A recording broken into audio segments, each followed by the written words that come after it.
one of the things that you can, I think this heightens the meaning in your life, is to try to do difficult things, right? Aim high. Don't aim so damn high you can't manage it, and make sure you break down your aims into reasonably attainable sub-goals, but you want to aim high, and then you want to see how hyper efficient you can get. That's a great thing to do in your early 20s, is to see, okay, like discipline yourself. You think, okay, how much work can I do if I load myself right to the maximum? How far can I work? How hard can I work until I exhaust myself? And then you back off, obviously, because the optimal amount of working, productive engagement, let's say, is that which is sustainable across decades. So you have to learn that, but you don't learn that without stretching yourself to your limits to begin with. And, you know, if your life isn't everything it could be, and if you're suffering from an excess of meaninglessness, well, it means you're not oriented in the world of chaos and order properly. It's like you could learn to discipline yourself. Figure out what it is that you need to do and that you want to do, and then see how efficient you can get.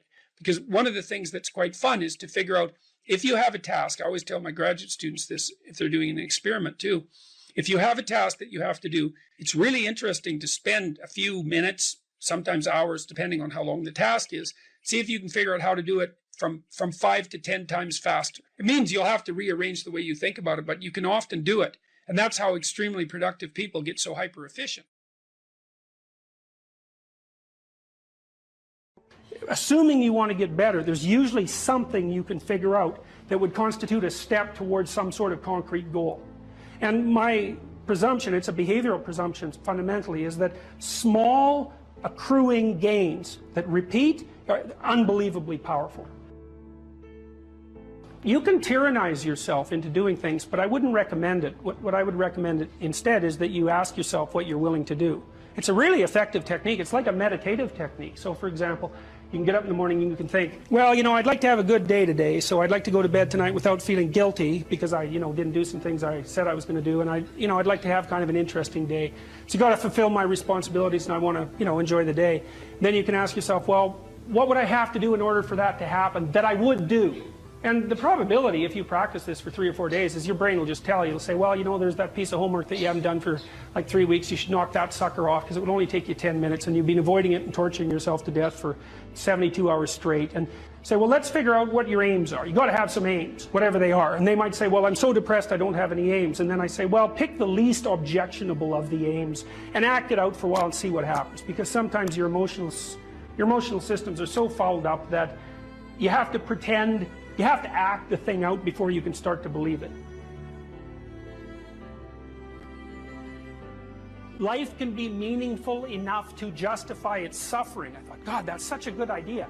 Because it's not optimistic exactly. Some people will tell you, well, you can be happy. It's like, those people are idiots. I'm telling you, they're idiots. There's going to be things that come along that flatten you so hard you won't believe it. And you're not happy then. And so if life is to be happy, well, in those situations, what are you doing? Why even live? But life isn't to be happy. If you're happy, you're bloody fortunate, and you should enjoy it. You should, because it's the grace of God, so to speak. People know when they're doing something meaningful. They can tell, so why the hell don't they do meaningful things all the time? It seems obvious. You could do it. I mean, it's hard, because other people want you to do other things, and it's a struggle, but everything's a struggle. Oh, I get it. I see why. It took me about 10 years to figure this out. People have a choice. Choice number 1. Nothing you do means anything. Well, that's kind of a drag, right? It's meaninglessness of life and all that, existential angst.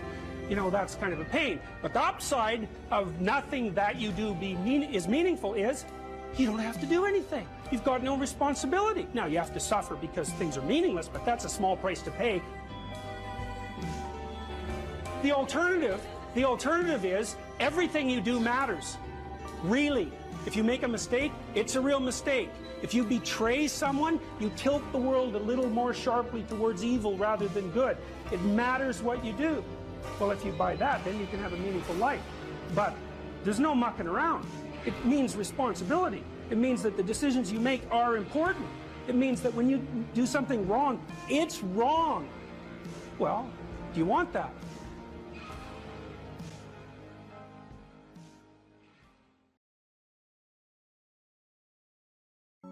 Make a damn schedule and stick to it. Okay, so what's the rule with the schedule? It's not a bloody prison. That's the first thing that people do wrong. They say, well, I don't like to follow a schedule. It's like, well, what kind of schedule are you setting up? Well, I have to do this, then I have to do this, then I have to do this, you know, and then I just go play video games, because who wants to do all these things that I have to do? It's like, wrong. Set the damn schedule up so that you have the day you want. That's the trick. It's like, okay, I've got tomorrow. If I was going to set it up so it was the best possible day I could have, practically speaking, what would it look like? Well, then you schedule that, and obviously there's a bit of responsibility that's going to go along with that, because if you have any sense, one of the things that you're going to insist upon is that at the end of the day, you're not in worse shape than you were than at the beginning of the day, right? Because that's a stupid day. If you have a bunch of those in a row, you just dig, you know, you dig yourself a hole and then you bury yourself in it. It's like, sorry, that's just not a good strategy. It's a bad strategy. So maybe 20% of your day has to be responsibility and obligation, or maybe it's more than that, depending on how far behind you are. But even that, you can ask yourself, okay, well, I've got these responsibilities. I have to schedule the damn things in. What's the right ratio of responsibility to reward? And you can ask yourself that, just like you'd negotiate with someone who is working for you. It's like, okay, you got to work tomorrow. Okay, so I want you to work tomorrow. And you might say, okay, well, what are you going to do for me that makes it likely that I'll work for you? Well, you could ask yourself that, you know. So maybe you do an hour of responsibility and then you play a video game for 15 minutes. I don't know, whatever turns your crank, man. But, you know, you have to negotiate with yourself and not tyrannize yourself. Like you're negotiating with someone that you care for, that you would like to be productive and have a good life. And that's how you make the schedule. It's like, and then you look at the day and you think, well, if I had that day, that'd be good. Great. You know, and you're useless and horrible, so you'll probably only hit it with about 70% accuracy, but that beats the hell out of 0, right? And if you hit it even with 50% accuracy, another rule is, well, aim for 51% the next week, or 50.5% for God's sake, or because you're going to hit that position where things start to loop back positively and spiral you upward. Plan a life you'd like to have, and you do that partly by referring to social norms. That's more or less rescuing your father from the belly of the whale. But the other way you do that is by having a little conversation with yourself about, as if you don't really know who you are, because you know what you're like. You won't do what you're told. You won't do what you tell yourself to do. You must have noticed that. It's like you're a bad employee and a worse boss, and both of those work, you know, for you. You don't know what you want to do, and then when you tell yourself what to do, you don't do it anyways. You should fire yourself and find someone else to be. But you know, my point is that you have to understand that you're not your own servant, so to speak. You're someone that you have to negotiate with, and you're someone that you want to present the opportunity of having a good life to. And that's hard for people because they don't like themselves very much. So, you know, they're always like cracking the whip and then procrastinating, and cracking the whip and then procrastinating, and it's like, God, it's so boring and such a pathetic way of spending your time. And you know what that's like, because you probably waste like 6 hours a day. And I think we did an economic calculation about that a while back, right? Your time's probably worth $50 an hour, something like that. I mean, you're not getting paid that now, but you're young, and so this is investment time, and what you do now is going to multiply its effects in the future. So let's say it's $50 an hour, which is perfectly reasonable. So if you waste 6 hours a day, and you are, then you're wasting about $2,000 a week, or about $100,000 a year. So like, go ahead, but that's what it's costing you every hour. And you need to know what your damn time is worth. So let's say it's not $50, it's 30, whatever. Maybe it's 100, it's somewhere in that range. One of the things you should be asking yourself is, when you spend an hour, was that, well, would have I paid someone $50 to have had that hour? And if the answer is no, it's like, well, maybe you should do something else with your time. And it depends on whether or not you think that your time's worthwhile. But the funny thing about not assuming that is, if you assume your time isn't worthwhile, what happens is you don't just sit around sort of randomly in a state of responsibility-less bliss. What you do is you suffer existentially. What happens to you as you stroll merrily on your way through life? Well, what happens is that as you're moving from point A to point B, you encounter things. And people think that what they encounter are objects, but that's not the case. First of all, most of the things that you encounter, many of the things, are actually other people, and they're not objects. They're too damn complex. And even apart from the social world, the things that you encounter aren't objects. They seem to be something more like tools or obstacles. And I don't mean that we see objects and turn them into tools or obstacles. I mean that we see tools and obstacles, because what happens is that when you array yourself towards a goal, then the world transforms itself into things that get in the way of that goal, and three things. Things that get in the way of the goal, those are things you don't like. Things that facilitate your movement towards the goal, those are things that you like. And irrelevant things. And mostly you want irrelevant things, because there's just too damn many things. So the category of irrelevant is one you really like. So most of everything is irrelevant if you have a good plan. A few things are good because they move you forward, and some other things are not so good. You want to go around the not so good things if you can manage them, unless you like to run head forth into like brick walls, which is not particularly, it's a learning experience, but I wouldn't repeat it too many times. You want the world to array itself as a set of, we could say, tools. Now, what happens is that you have this perceptual system that's mediated by dopamine. It's the same system that cocaine activates, or methamphetamine, or the drugs that people really like to take. And it's the dopaminergic system that responds with positive emotion to indications that you've encountered something that will facilitate your movement towards a goal. And that's really important to know, because people tend to think that they're happy because they achieve goals, and that's not true. What's true, because as soon as you achieve a goal, then you have a problem, which is what's the next goal. And that's actually a big problem. You encounter that as soon as you graduate from university, for example. That's right. I made this joke before. Graduation day, you're like king of the university hierarchy, undergraduate hierarchy. Day after, you're unemployed potential Starbucks employee, right? So it's like, so obviously the accomplishment per se as a source of reward is problematic, because when you accomplish, you run the frame to its end, and then you have the problem of needing a new frame. So that's a problem. But if what you're encountering instead are things that will move you along your way, it's like, hey, that's great, and that's where you get your positive motivation. And so that's really that's so much worth thinking about. You can think about that for a year, and that wouldn't even be enough to think about it, because here's what it means.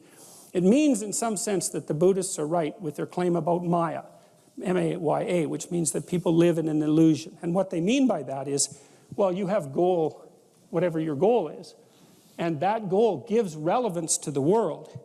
And you could change the relevance of the world in a snap just by changing your goal. You can do that. And so then you think, well, it's sort of an illusion because you can just change it. Now, you don't want to push that line of argumentation too far, because even if the specific point can be changed, the fact that you're in one of these frames cannot be changed. And so you have to be in a frame, although you get to pick the frame. So there's still an absolute there, which is that you have to be in a frame, and that is not a trivial absolute. It's a very major absolute. So then you think, okay, all of your positive emotion is going to be experienced in relationship to the goal. Well, then we think, well, you could use some positive emotion. It's a good thing. Positive emotion inhibits anxiety and disappointment and frustration and pain. It does all that. Technically, it does that. That's why a football player with a broken thumb who wants to score a touchdown can go out there and, play the football game, even though it's a kind of an arbitrary goal, right? It's like, really, you're going to go out there and like risk your hand to fire a pigskin through some poles? It's like, well, you can say the same sort of cynical thing about most of the things that people do, but you can't say the cynical thing about the fact that they have to do things. So you have a point, you have your aim, you have your ambition, and then that's what turns the world into a potentially positive place. And here's the kicker. This is so cool. The higher the aim, the more the positive emotion. So that's you think, well, why should I bother?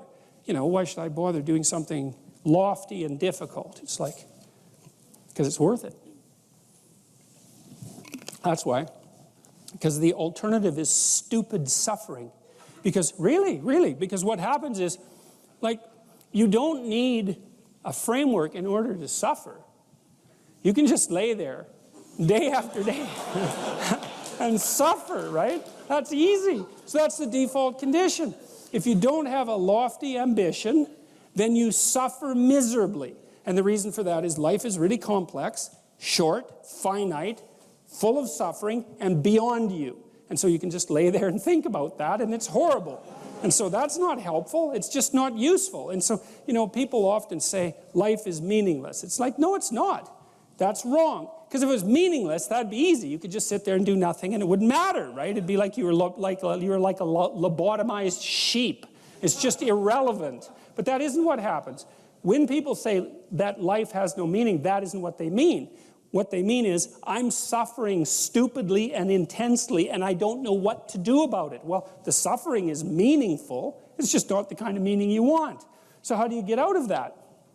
You adopt, you note the baseline of suffering, which is very, very, very, very high. And then you say to yourself, okay, I need to do something that justifies that. And that's not so easy, because the baseline for suffering is high. If you're going to make something of yourself, let's say, so that it's worthwhile to exist in the world, then you have to aim at something that's so well structured that you can say, yeah, earthquakes, cancer, death of my family, dissolution of my goals, ultimate futility of life, and the heat death of the universe. Hey, it doesn't matter, it's worth it. You need structure, you need predictability, and you need more of it than you think, just to keep you sane. Now, if you're lucky, and maybe a bit odd, you can deviate 5% from the norm, or 10% from the norm, or something like that, carefully and cautiously, as long as the rest of you is all well ordered in a normative manner. You might be able to get away with that, and you might be able to sustain it across time, and people might be able to tolerate you if you do it, or maybe you'll get really lucky and you happen to be creative but reasonably well put together, and people will actually be happy that there's something idiosyncratic and unique about you.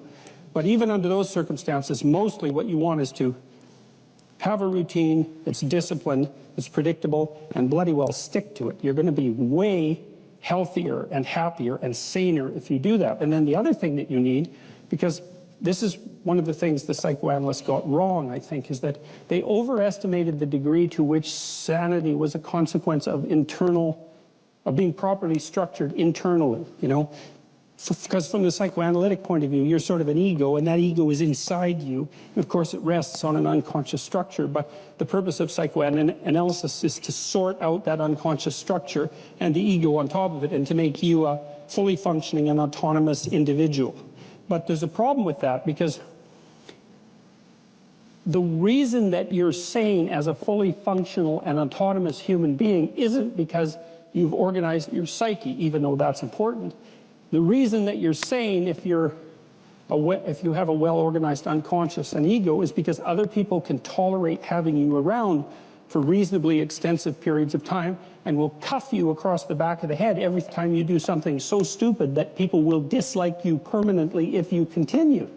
And so what people are doing to each other all the time, just non-stop, is broadcasting sanity signals back and forth, right? It's like you smile at people if they're not only behaving properly, but behaving in a way that you would like to see them continue to behave. You frown at them if they're not, you ignore them if they're not, you shun them, you roll your eyes at them, you manifest a disgust face, you don't listen to them, you interrupt them, you won't cooperate with them, you won't compete with them. It's like you're blasting signals at other people about how to regulate their behavior so frequently, well, it just makes up all of your social interaction. That's why we face each other, and we have emotional displays on our face, and we're looking at each other's eyes, and we know as much as we can about what's going on with each other, given that we don't have immediate access to the contents of their consciousness. And so partly what you're doing with your routine is establishing yourself as a credible, reliable, trustworthy, potentially interesting human being who isn't going to do anything too erratic at any moment. And everyone else is around there tapping you into shape, making sure that that's exactly what you are. And that's how you stay sane. And so what happens to people too, if they don't have a routine and they get isolated, is they start to drift.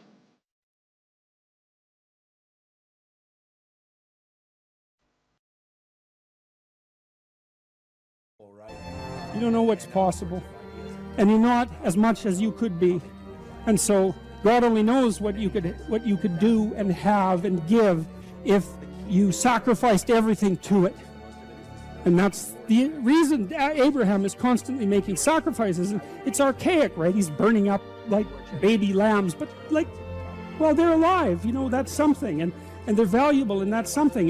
You have to admit, even if you think about it as a modern person, that the act of sacrificing something might have some dramatic compulsion to it, you know, to go out into a flock and to take something that's newborn and to cut its throat and to bleed it and to burn it, might be a way of indicating to yourself that you're actually serious about something. And it isn't so obvious that we have rituals of seriousness like that now. And so it's not so obvious that we're actually serious about anything. And so maybe that's not such a good thing. And so maybe we shouldn't be thinking that these people were so archaic and primitive and superstitious. It's possible that they knew something that we don't. And certainly in the Abrahamic stories, one of the things that maintains Abraham's covenant with God is his continual willingness to sacrifice. And it's so, that sacrificial issue is so important, because you are not committed to something unless you're willing to sacrifice for it. Commitment and sacrifice are the same thing. And I think it borders on miraculous that those concepts are embedded into this narrative at the level of dramatic action, you know, instead of abstract explanation. People are acting this out, and the fundamental conception is so profound that it's really quite awe-inspiring. It's breathtaking, really, when you understand what message is trying to be conveyed. You have to make sacrifices, and what do you have to sacrifice?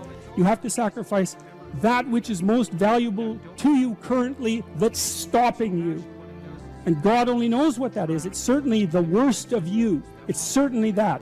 And God only knows to what degree you're in love with the worst of you. So you move from the unbearable present to the ideal future. And you can't help that. You have to live in a structure like that. That's your house. That's another way of thinking about it. And if you want to get your house in order, and if you want it to be a place that you can live properly, then you have to plan the future that is perfect. And then I think, well, what does that mean? And it means it's good for you, right? And one of the things that I do all the time with my clinical and consulting clients is try to figure out what would be good for them. But we do more than that. We try to think, okay, well, how can we set this up so it's really good for you, and that all the side consequences of that are things that are good for other people. And so, because people are often also timid about trying to get something that's good for themselves because they feel that it's selfish or that they don't deserve it. So we set it up so that, well, look, we're going to set it up so that it's plainly obvious that this will not harm the structure of the universe. For you to have what you need and to do it in a way that's of benefit to other people. There's no downside to that. And so it's okay. It's okay if you reach out and take that. And one of the things that's interesting about the biblical stories, the Abrahamic stories as well, is that God doesn't really seem to be opposed to the success of the people that he's chosen. You know, what happens to them is as they progress through their journey is they get larger flocks, and they get more authority, and they get life more abundant. That's what happens. God doesn't seem to be a miser in the Old Testament. It's like if you put in the effort and you accept the covenant and you make the sacrifices, then you get to be successful, and maybe successful beyond your wildest dreams. And that's actually seems to be okay with God, and that's pretty cool, given that, you know, that general notion of. But again, it seems to me that that's very good news, and that you also don't have to be perfect in order to have that happen. And then the other thing, this is the issue about going into the unknown. It's like, well, if you leave your country and your kin and your father's house, and you go out into a land that your intuition guides you to, you're going to undergo these radical transformations. This is a sacrificial transformation too, because you're moving forthrightly and voluntarily into chaos, right? And that's the same as the dragon fight. That's the hero's story. And what will happen there is that you will transform yourself. And so the call to an ideal is also the call to a sequence of deaths and rebirths that move you closer and closer to the ideal.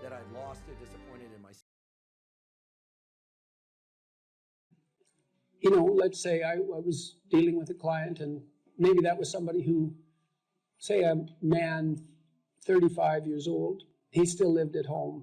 So he was too dependent. His room was a complete bloody catastrophe. And, you know, he's living like a bratty 13-year-old, and that gets pretty ugly by the time you're 35. You know, and he knew it, and I'm sure his mother knew it, although obviously she put up with it, which was probably her mistake, at least in part. But maybe we decide, well, you know, let's start by cleaning your room.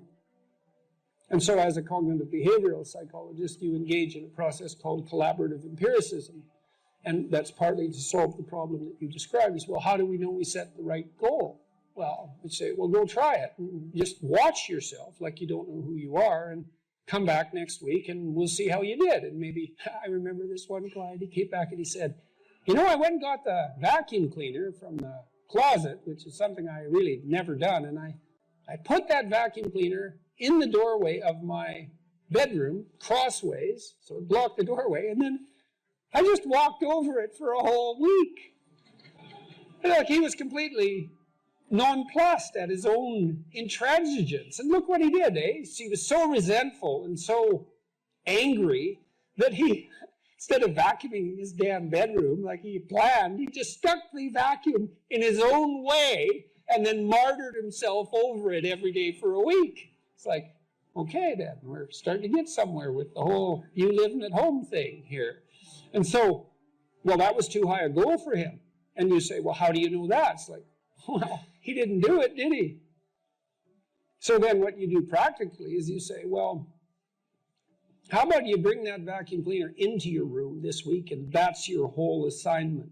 And just watch what happens when you bring it in. Watch the fantasies that flicker in the back of your mind as you live out your resentment at your therapist, daring to make you bring that vacuum across the threshold of your bedroom.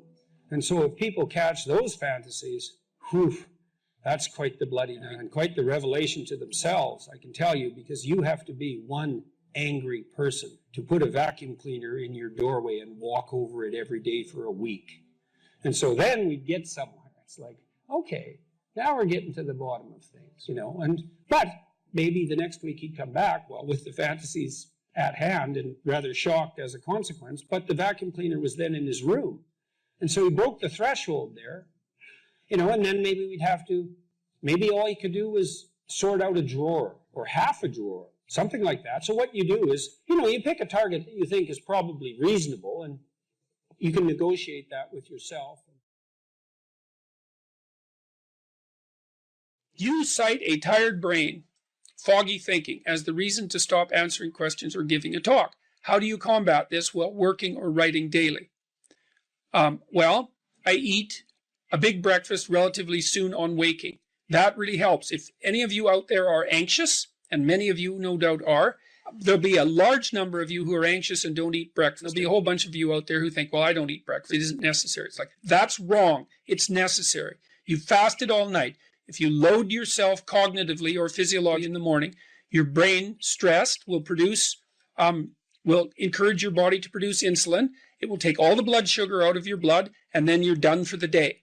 And then you'll be anxious. And a lot of the rest of you, too, you'll find if you're anxious, try this. It's really, really interesting experiment. The next time you're anxious, go eat something. Eat some protein and fat would be best. You could have cheese and crackers. I'm not a big fan of carbohydrates, but whatever. Eat whatever you're willing to eat, but make it solid. Don't eat a peanut butter, or don't eat a chocolate bar or something sweet. Eat something substantial, a piece of meat, a piece of cheese, some peanut butter, something like that. And then wait 10 minutes and see if you're less anxious. And try that for like 2 weeks. Every time you get anxious, eat something. Because then you can find out if your anxiety is linked to low blood sugar. And it's very likely that it is, especially if you also get irritable and foggy in your thinking. And the best way to treat that, as far as I've been able to tell, and there's a decent literature on this, is to make sure that you eat a big breakfast. And you might say, well, I'm not hungry in the morning. It's like, who the hell cares if you're hungry? I didn't say enjoy your breakfast. I said eat it. That's not the same thing. You know, there's lots of things that you need to do that you don't enjoy to begin with. You'll get hungry in 6 months and then you'll start to enjoy it. So that's a massive difference. I take small naps quite frequently. If I'm wiped out, you know, I'll go have a nap for 10 minutes or 15 minutes. And then that helps quite a lot. I try to wake up on a fairly regular schedule. That's another thing I would really recommend for people whose lives are in disarray and who are anxious. Try to fix your wake time. Going when you sleep, that's not so important. So you can still, you know, stay up late and have fun and all that. But getting up in the morning is really helpful. So, you know, and you also have to figure out how much you can work or write. I can't write for more than about max. My sustainable maximum for writing is 3 hours a day. And if I push it past that, then especially if I'm editing. I make mistakes when I'm editing, so that's counterproductive, and I can't sustain it across time. And so I don't really think you can do more than about 3 hours of extremely intense intellectual work a day. Although if you have a nap, you can stretch that, but I think at least I end up paying for it across time. So nap, make sure you eat, and make sure that you get enough sleep. So that's how I combat it and try to make myself hyper efficient.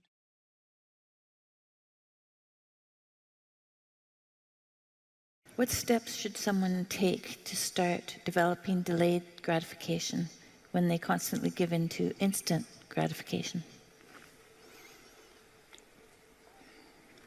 Well, okay, imagine, I know the answer to this to some real degree, because I had graduate students in particular who I picked because they were very smart and often very creative, but sometimes they weren't very conscientious. So they had a hard time delaying gratification. And so, well, I would say, if you would like to discipline yourself, which is a very good idea, you need to pick a direction. Pick a direction you want to go first. Pick a goal you would like to attain. And a medium to long-term goal. You might imagine something you need and want, some attainment that would motivate, whose pursuit would motivate you. And you can ask yourself that. It's a good question to ask yourself in general, you know. There's a very good question to ask yourself is, if you could have what you needed and wanted, what would that be? And that's a meditative question. You don't want to force an answer out of yourself. You want to ask yourself that like you would ask someone else. If I could have what I wanted, what would that look like? And you can ask yourself that in a more differentiated way. If I could have the relationship that I needed and wanted, if I could have the friendships, if I could have the job or career, if I could have the educational pathway, if I could adopt civic responsibility in an optimized manner, if I could engage in some creative enterprise, if I took care of myself properly, if I regulated my susceptibility to temptations, what would that look like if it was optimized? And then that sets you up a goal that has some motivational force. This is worth doing. And then you might find, well, you don't do it anyways. And then I would say, well, that's because you're biting off more than you can chew. The next goal is to take your goal and to fragment it into micro goals until you find a micro goal that's small enough that it still presents some challenge that you will do. And so I've become, one of the things I'm known for, I suppose, is my advice to people to clean up their rooms. And the people who think I'm their enemy laugh about that rule because of its simplicity, let's say. But the only reason they think it's simple is because they've never tried it. It's actually extremely difficult. And it was very frequently the case that, well, it's very difficult to put your room, your office, your bedroom in order. I mean, you think about your bedroom, hypothetically, let's say you're married, you share that room with someone else. Is your bedroom in order? Really? And I don't just mean, is it neat? Maybe it's too neat. Maybe it's too orderly. Maybe it's too sterile. Maybe it's too bare. Maybe that characterizes your whole bloody relationship. Maybe, really? And maybe that is genuinely reflected in the state of your room, because it's very probable that that room is a microcosm of your marriage. It's highly probable. And so what that would mean is to organize that room would require the organization of your marital life, not least because if you want to put that room in order, you're going to have to negotiate with your wife about how that's going to be done. And while you're making that negotiation, even in relationship to the micro details, you're going to encounter almost everything that's wrong with your relationship. And so you might ask yourself when you walk into your bedroom, I hate this bedroom. It's like, you should really think that through. And then you need to think through what you would need to do so that you love that room, or even more complexly, so that you both loved it. Because that's a tough thing to attain, boy. Because you're going to have differences in taste, you're going to have differences in orderliness. There's all sorts of things that you're going to have to negotiate in order to make that room you both inhabit jointly desirable. Anyways, you set yourself a goal, ask yourself what goal you want to set, and then break the goal down into steps that are small enough so that even someone as pathetic as you could manage them. And that requires a tremendous humility. I know it was frequently the case, for example, with my clients, that I would do an analysis of their situation in life, and let's say, just for the sake of argument, that someone was 30, living at home in the bedroom they grew up in high school, in a complete bloody state of disorder, both moral and practical. And one of the relatively simple steps that we might agree upon with regards to moving forward is the person might think, well, you know, I'm 30, I'm really immature, I haven't taken any responsibility for my life, my mother still makes my bed and cleans up after me. It's like, well, why don't you just start with that? You know, because you're not going to just fix your life. Why don't you just try to clean up your room like you're a mature 14-year-old instead of a dreadfully dismal 30-year-old. And so, first of all, it's really hard for someone, even if they're desperate, to admit that that's necessary, right? Because it's so bloody humiliating. I mean, really, I'm so damn useless that my basic goal is going to be to clean up my bedroom. It's like, well, looks like it. And actually, it's worse than that, because then you ask the person, you negotiate with the person, they say, well, I'll try to clean up my room. Then they come back the next week and they say, I had one client, this was so funny, he's going to vacuum his rug. That was his goal for the week. He just had a child out of wedlock, and he was afraid that he was going to be a very bad father, which was a very realistic fear. And so he wanted to put himself together, you know, and so that's why he came to see me. And he lived in this squalor, and one thing we decided to do was that he could vacuum the rug, which he hadn't done for like 12 years because his mother would do it. And so it was so funny, it's so unbelievably comical. He went and got the vacuum, a stand-up vacuum, an upright vacuum, and he brought it into his room, but he didn't bring it all the way in. He put it in the doorway, leaning like this across the doorway.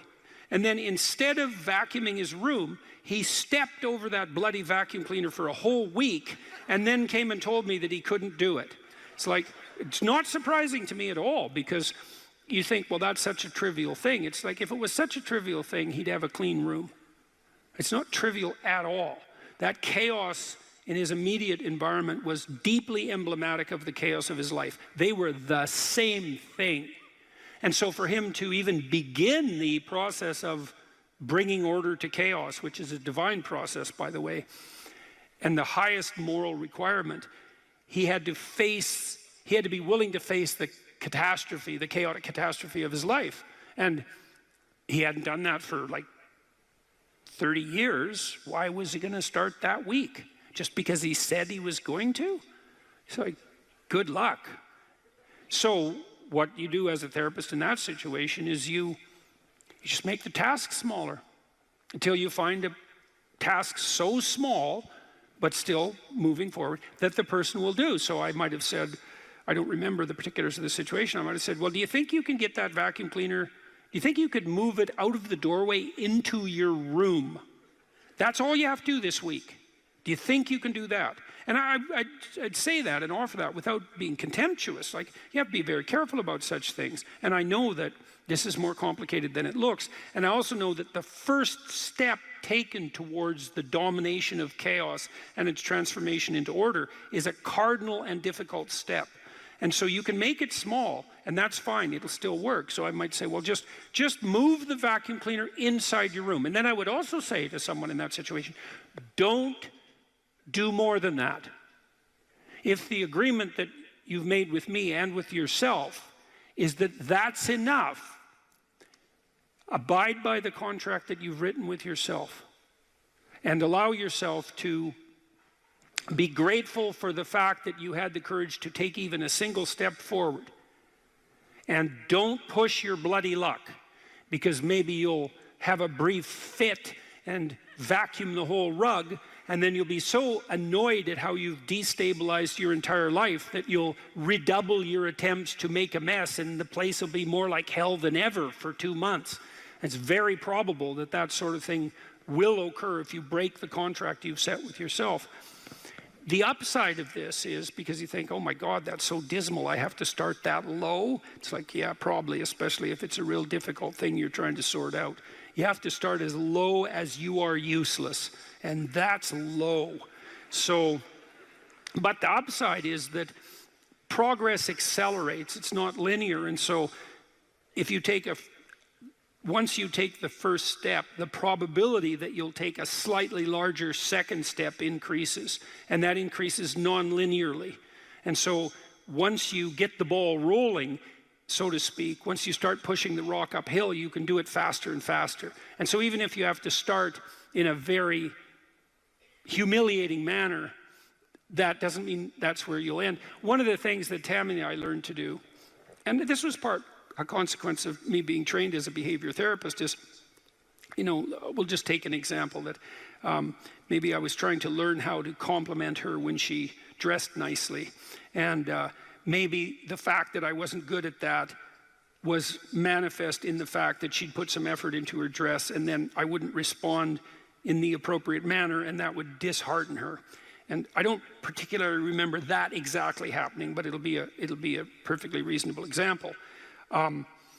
And so then she would be displeased. And then the question would be, well, is she displeased because I'm too stupid to offer a proper compliment, or is she displeased because she's so needy and lacking confidence that she needs a compliment that would go beyond the ordinary? And the answer is, what the hell do we know? Could be one or the other or both.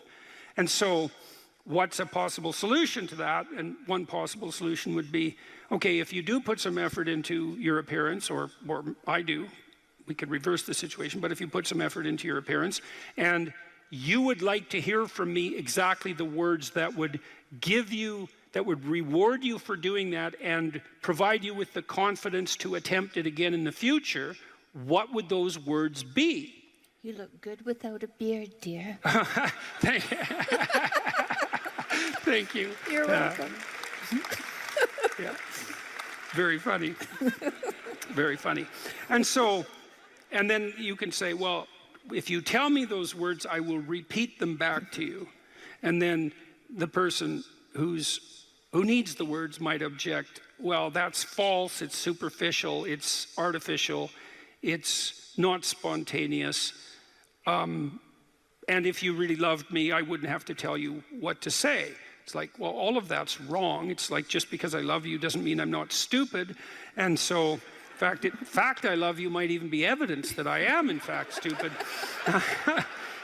So like, help me out here. I don't know what you want, and maybe you could just tell me, and then I'll tell you what you want, and I'll do it stupidly and badly. But I'll be slightly better at it the next time, and maybe if you let me practice 50 times stupidly and badly, I'll get reasonably good at it, and then that's something that we'll be both good at for the rest of our lives. And that's something worth knowing. You know, if you imagine you're upset with your partner because they haven't delivered something to you, whatever it is that you want, and then there's two questions that arises, right? Are you just like immature and greedy and self-centered, or are they useless and incapable of delivering? And neither of you know, and you have to sort that out. And then you also, as the injured party, let's say, might regard it as a moral necessity on your part to indicate to your partner exactly what you want, is to tell them. Like, it looks to me like if you did this or said this, then that would satisfy me. And then you might say, well, is that reasonable? Do you feel that it would be reasonable for you to offer that? Would you be willing to offer that? Am I pushing you too far? Those are all things that have to be sorted out. And then you can practice that, and you can practice that with the resolution of every dispute that emerges. If you're willing to take to yourself the responsibility of communicating to your partner your conditions for satisfaction. It means you have to admit them to yourself too, which is also very difficult. And then you can help your partner take stupid incremental steps forward, you know, in the direction that you'd like to see expand. And then you can get better at that. And it's unbelievably useful. You can get better at how you have dinner together or breakfast or lunch. Those things repeat every day, so they're very important. You can get better at how you greet each other when you come home. You can get better at the routine that you fall into, let's say, when you go to bed at night or when you wake up in the morning. All these things that repeat, because that's your life, the things that repeat. You can conceptualize how you might like them to be ordered if they were undertaken in an optimal manner, and you can start incrementally moving forward to that. And you can do that by communicating what you need and want, and by carefully rewarding your partner for taking the appropriate incremental steps forward. And so if you're trying to discipline yourself, you make a goal, you break it down into micro goals, and you implement the micro goals and reward yourself for doing so. And if you do that reliably and you make that a practice, that you'll become more disciplined across time, and you'll move towards the fulfillment of your goals. And that's practically how that's the practical guide for success on that front.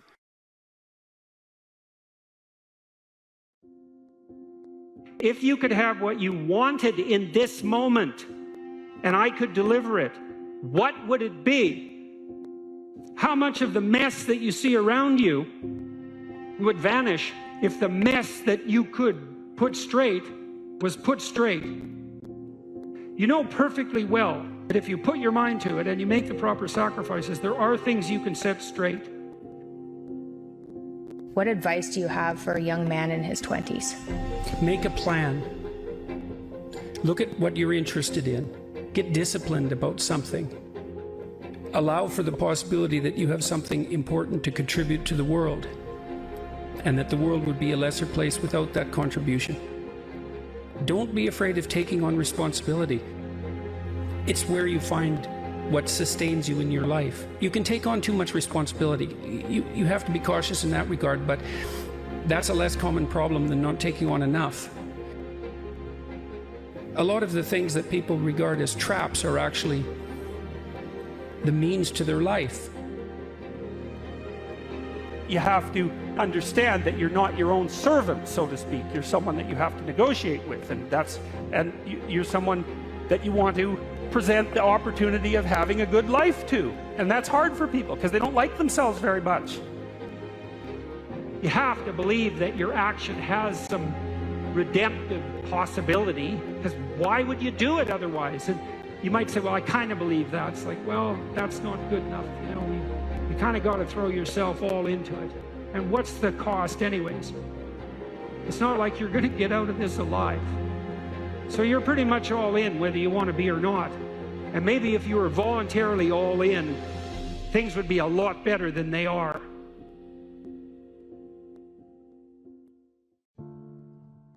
If the world isn't everything that you want it to be, maybe you're not acting the way you should.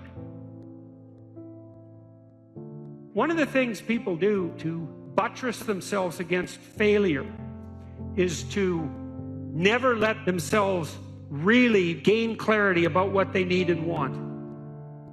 Let's say you try something, but you only do it half-heartedly.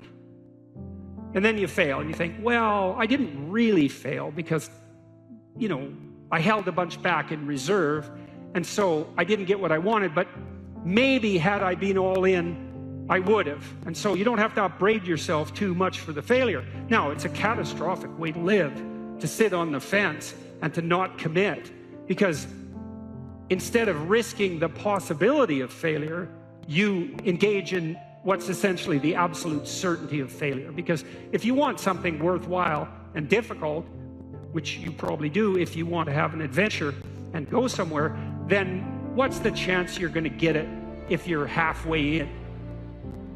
You can't be halfway in, but that sort of protects you against failure, because you can tell yourself, well, if I tried, I could have done it. It's like, you tell yourself that 200 times and your life's over. Better have a valued goal, because otherwise you can't get any positive motivation working out. And so the more valuable the goal, in principle, the more the micro processes associated with that goal start to take on a positive charge. And so what that means is, well, you get up in the morning and you're excited about the day. You're ready to go. And so as far as I can tell, what you do is you specify your long-term ideal. You specify your goal. You do that in some sense as a unique individual. You want to specify goals that make you say, oh, if that could happen as a consequence of my efforts, it would clearly be worthwhile.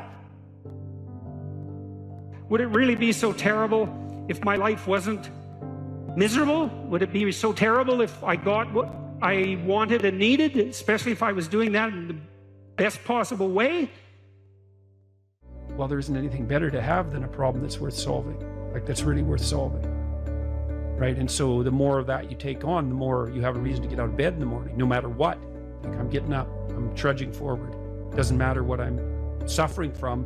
I've got things that need to be done. They're necessary. And that gives you that sense of purpose that is the antidote to bitterness. So, yeah, there's lots of reasons to, because I've thought for a long time, imagine you have a choice in front of you, because you do. So here's the choice.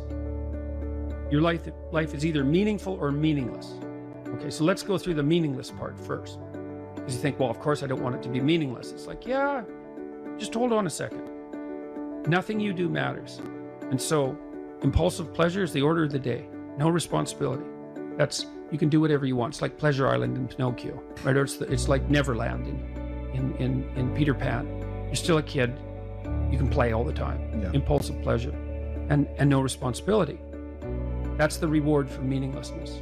Well, but then the other side is, okay, well, let's say you want your life to be meaningful. It's like, okay, then what you do matters. It actually matters, right? Make a mistake, hurts you, hurts your family, hurts the world in a deeper way than you think. And you have to be awake to that. And then you have to take it on yourself. If you don't know what you should do with your life, you don't know who you should be, sometimes you think about that as what career you should pursue. But here's another way of thinking about it. It's kind of a SEAL's ethos that Congressman Crenshaw detailed out. Here's some things you could be. Those are my words. These are his. You'll be someone who's never late. You will be someone who takes care of his men, gets to know them, and puts their needs before yours. You will be someone who does not quit in the face of adversity. You will be someone who takes charge and leads when no one else will. You will be detail-oriented, which you discuss a lot in later sections of the book, always vigilant, attentive. You will be aggressive in your actions, but never lose your cool. You will have a sense of humor, because sometimes that is all that can get you through the darkest hours. You will work hard and perform, even when no one is watching. You'll be creative and think outside the box, even if it gets you in trouble. You're a rebel, but not a mutineer. You are a jack of all trades and master of none. And then you follow that a little later with this paragraph. These paragraphs. Be aggressive enough to kill the enemy, but immediately calm enough not to scare the little old lady. You'll be that man who's mentally tough enough to operate in horrific chaos, then immediately transition to tranquility, all without mentally breaking. You will effectively transition from hyper-masculine aggressor to gentle caretaker. You'll be both a warrior and a gentleman. The qualities that made SEAL leaders great were rarely physical in nature. They listened. They empowered their team to be successful, carefully entrusting individuals with additional responsibility. It's a real conservative ethos there.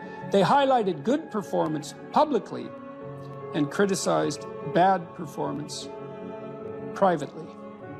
And so, well, those are lists of virtues, and maybe they're not the only list of possible virtues, probably not, but if you're lost and you don't know where to start, practicing, you also talk about this idea that, this is an Aristotelian idea, that we are our habits, we become what we practice. And imagine if you're lost and you're listening, you think, well, you find some things admirable, well, you could practice those things, and you can practice them locally and minimally in your own relationships, and you can start to get good at them. And as you get good at them, well, you get better at them, right? And then you can broaden out the scope of your action into a wider purview.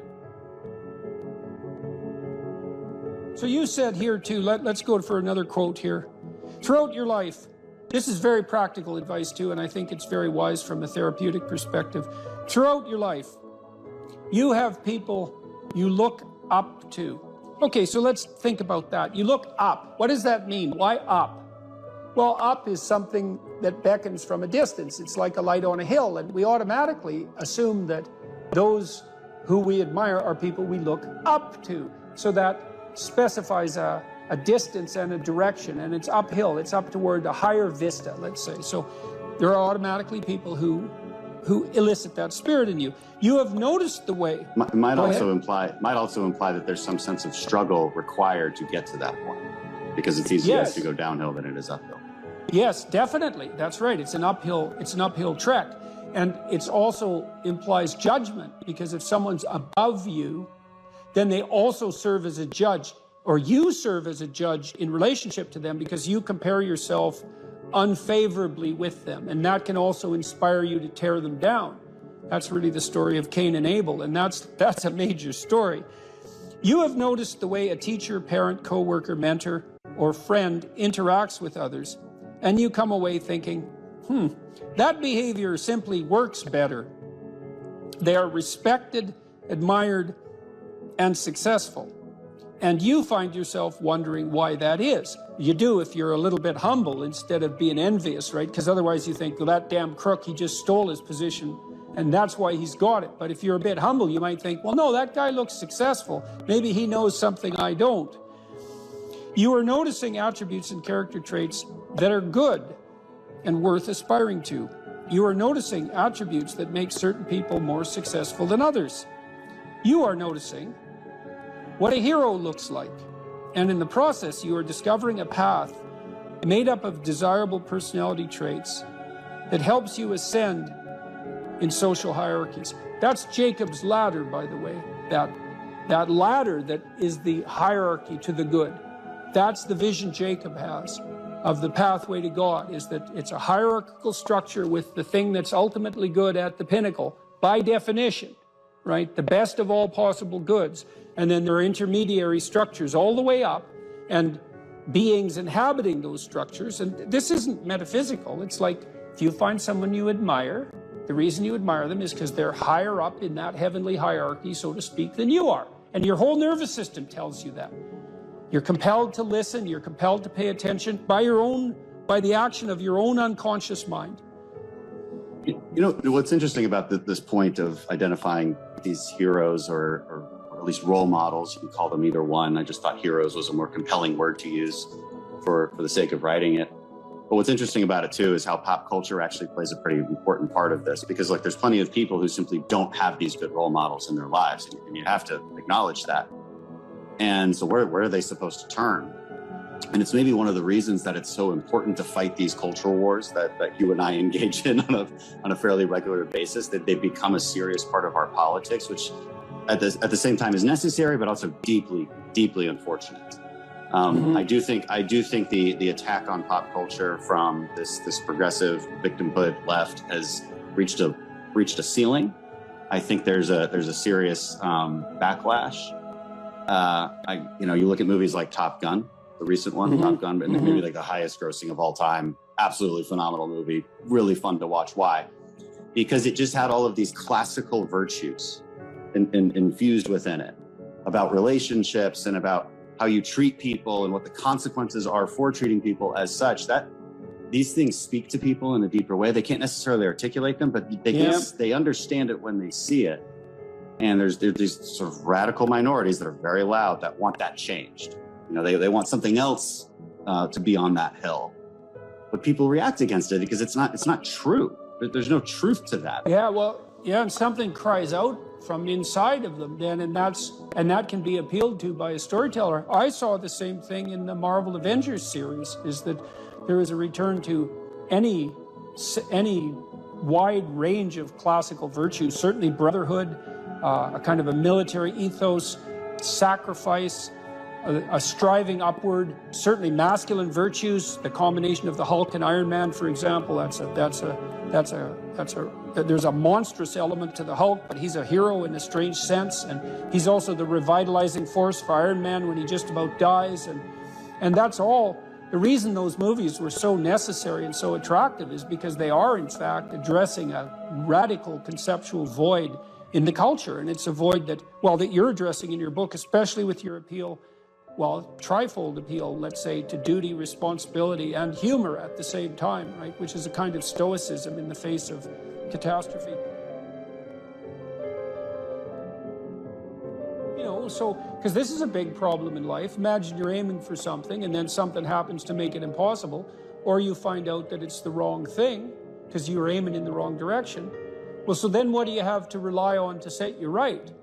It's not your aim, obviously, but it might be your capacity to take new aim, and that's bloody well dependent on your character. That's for sure. And so I don't think there is a more fundamental aim than what you should be, and there's no better way of characterizing what you should be than that you should fortify your character.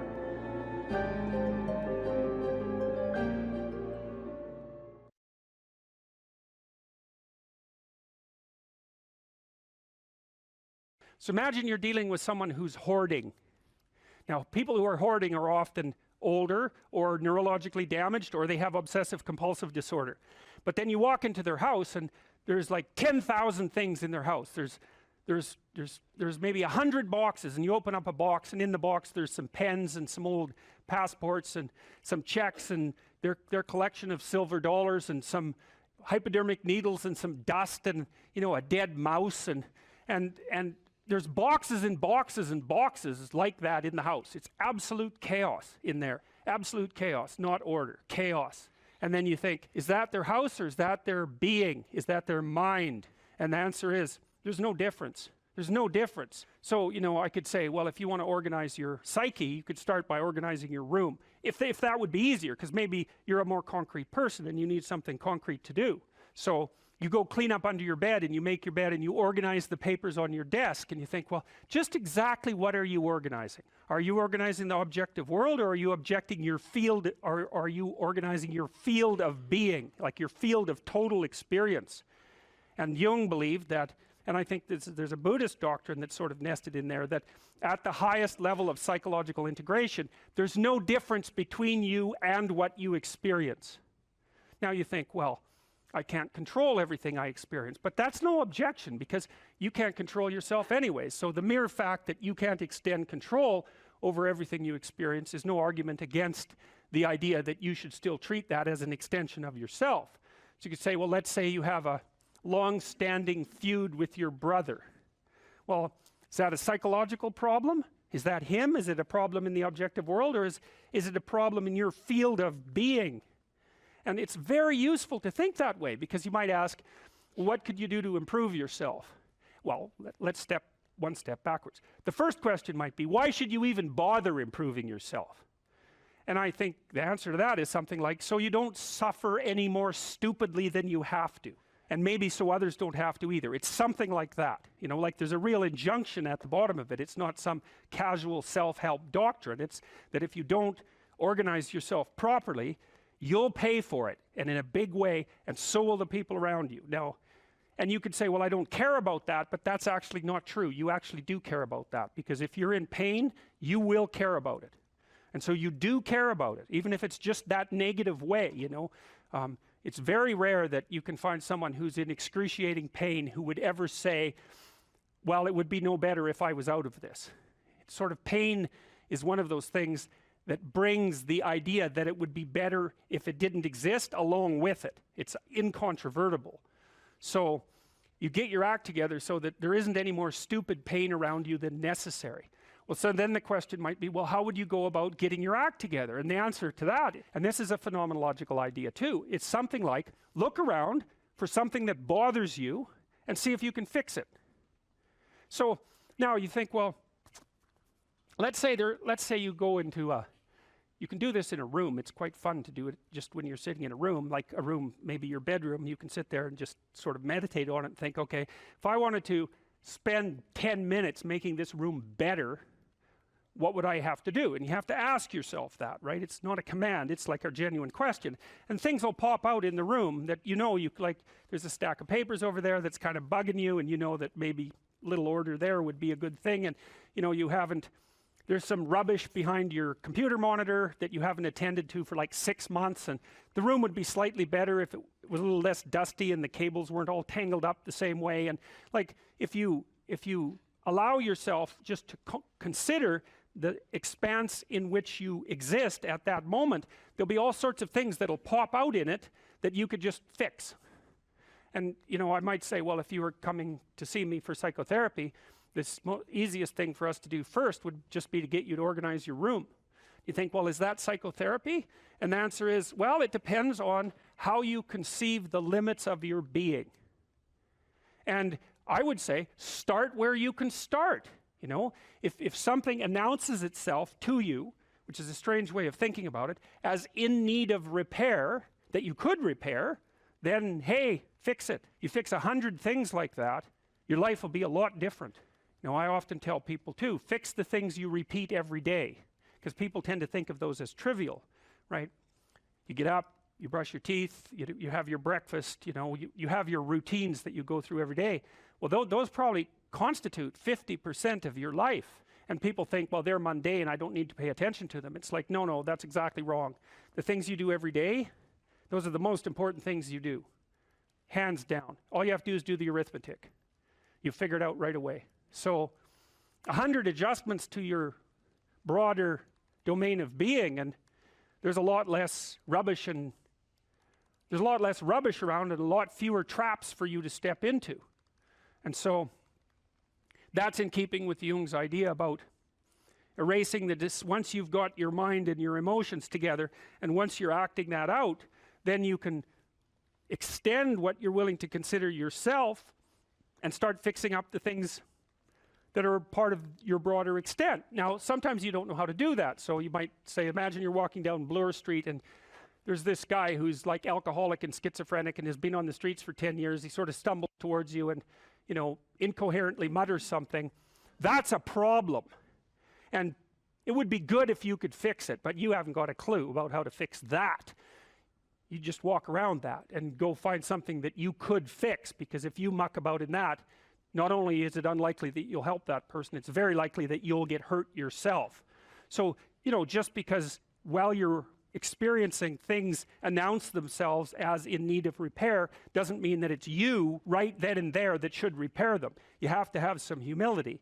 You know, you don't walk up to a helicopter that isn't working and just start tinkering away with it. You have to stay within your domain of competence. But most of the time, if people look at their lives, you know, it's a very interesting thing to do. I like the idea of the room, because you can do that at the drop of a hat. You know, you go back to where you live and sit down and think, okay, I'm going to make this place better for half an hour. What should I do? And you have to ask, and things will just pop up like mad. And it's partly because your mind is a very strange thing. As soon as you give it a name, a genuine aim, it'll reconfigure the world in keeping with that aim. That's actually how you see to begin with. And so if you set it a task, especially, you have to be genuine about it, which is why you have to bring your thoughts and emotions together, and then you have to get them in your body so you're acting consistently. You have to be genuine about the aim, but once you aim, the world will reconfigure itself around that aim, which is very strange. And it's technically true. You know, the best example of that, you have all seen this video where you watch the basketballs being tossed back and forth between members of the white team versus the black team, and while you're doing that, a gorilla walks up into the middle of the video and you don't see it. It's like, you know, if you thought about that experiment for about 5 years, that would be about the right amount of time to spend thinking about it, because what it shows you is that you see what you aim at. And that, man, if you can get one thing through your head as a consequence of even being in university, that would be a good one. You see what you aim at.